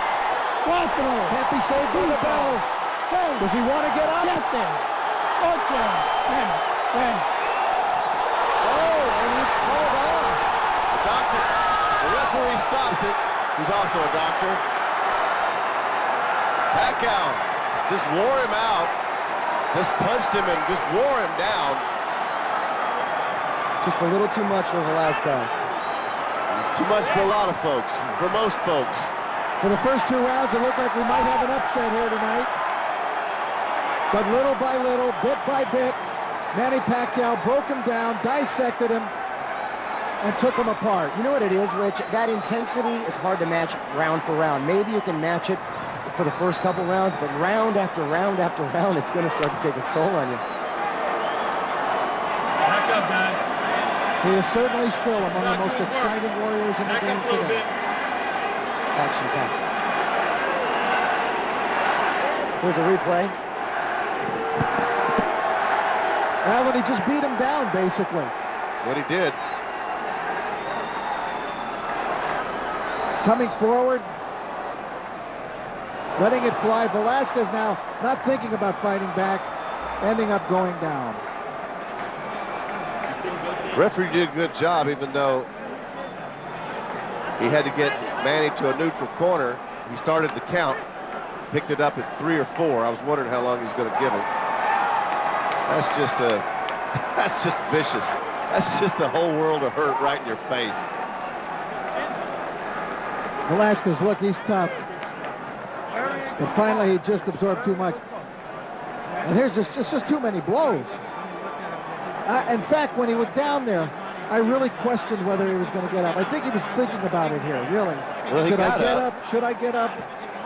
Do I want any more of this? I can't win this fight. I was going to stop him because his body took it. Yeah, he was reluctantly getting up.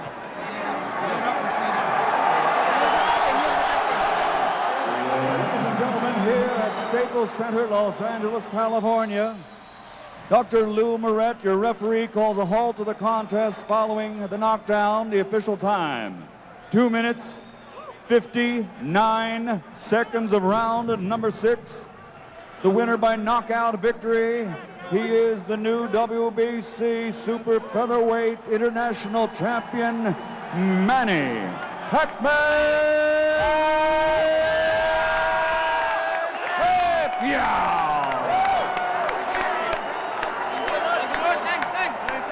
Yeah, he had a little tough time in the first 2 rounds, but then it just pressure. There's Shelly Finkel, whom he calls the brain. The brain. Yeah, he's I'm the body. He's the brain. Shelly.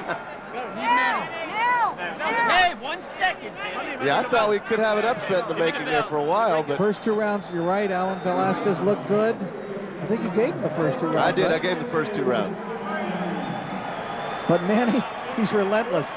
He is relentless. And that speed, when you start to slow down a little, as anybody will during the course of a fight, it seems like Pacquiao doesn't.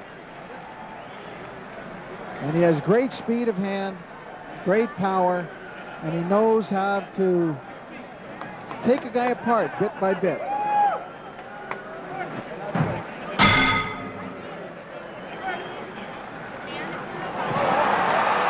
Early in the fight, Velasquez coming forward, giving Pacquiao plenty of trouble. In round 2, same pattern. Velasquez scoring, but Pacquiao beginning to unleash combinations. This round was closer. It seemed as though Velasquez had taken the first. Round 6, by this time Pacquiao in full control, had a chance to close the show. He got Velasquez up against the ropes, and look, he just would not let up, punch after punch, totally relentless. And finally, Velasquez says enough already. Ooh. Here's Viloria speaking to the crowd. Maraming salamat, Filipino. Mahal kita, Philippines. Aloha, Hawaii. I love you guys. Thank you, God. I want to first thank God for giving me the strength and the courage and all spirit in the world to get me to where I am today. I want to acknowledge my inspiration, Ruben Contreras. He made it. He was my opponent a few months ago. Ruben, por ti, es para ti. And it brought tears to my eyes to see him out here today because he could have gone the other way. The sport is very dangerous, but it's fighters like them that make it worthwhile being a fighter. Thank you guys. Thank you for coming out and supporting. I love you all. My name is Brian, the Hawaiian Punch Viloria. Let's get a few more pictures here, Brian. You won't have to tell people your name anymore, Brian. You're a world champion. Show the belt, Brian. I've never seen a fighter just take the ring announcer's mic and acknowledge the crowd like that. Oh, here he goes, Mario Lopez. Mario's with Brian. Go ahead, Mario. Brian, congratulations. Champion of the world. Did you expect this type of fight tonight? I didn't expect that at all. I was expecting 12 rounds. Man, he's a world champion. You never expect winning a world title in the first round like this, especially by a knockout. A world champion is a world champion. He's he's the best. He's the cream of the crop. And to come out and win in the first round like this, it just amazed me. Did you struggle to make the weight? Were you concerned that your power might be affected by it? No. I wasn't concerned. I prepared correctly. I came down from 112, and I did it right. I did it the right way. I didn't binge or anything.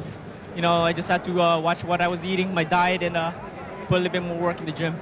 Were you surprised how you hurt him so quickly and you were so effective with the right hands? I just had to come out there being aggressive and you know, trying to get his attention as quickly as I could. And but you know, that right hand just came right over and landed, you know, right on the money. What does it mean to you to dedicate this fight in such a great fashion to Ruben Contreras? It means the world to me to have him here right now. I mean, you know, I was fighting with demons, you know, in the gym almost every night, and had a lot of restless nights, thinking about how he was doing and how he's coping with his injury. And you know, thank God that he's out here. And you know, you know, he's just really inspirational. Well, Brian, again, congratulations and a beautiful performance here tonight. Hey, let's get a word from Manny Pacquiao with Mario Lopez now. Mario? Manny, congratulations. The first couple of rounds, it seemed like it was going to be a long night for you. It was going to be very difficult. At what point did you feel you had this fight? You know, I can tell you that the truth that Velázquez is not easy opponent because I'm careful to his head because, you know, I'm hit bad, you know, and also he have a power. So, but you know, he's slow, a little slow. Now, do you still feel comfortable at this weight class, and are you looking forward to a possible rematch with Morales if he's victorious tonight? Of course, I'm very comfortable this weight, and then I will stay here in 130 pounds.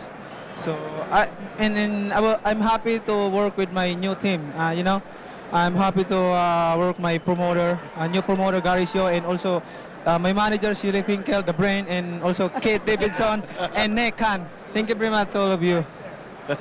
So you had a few distractions, to say the least, in your last fight, and now with the new team, do you seem more focused and more disciplined than ever? And besides Morales, what are some other plans that you have for the future? Absolutely, I'm very focused to especially this fight and also the coming fight. I'm very focused on that.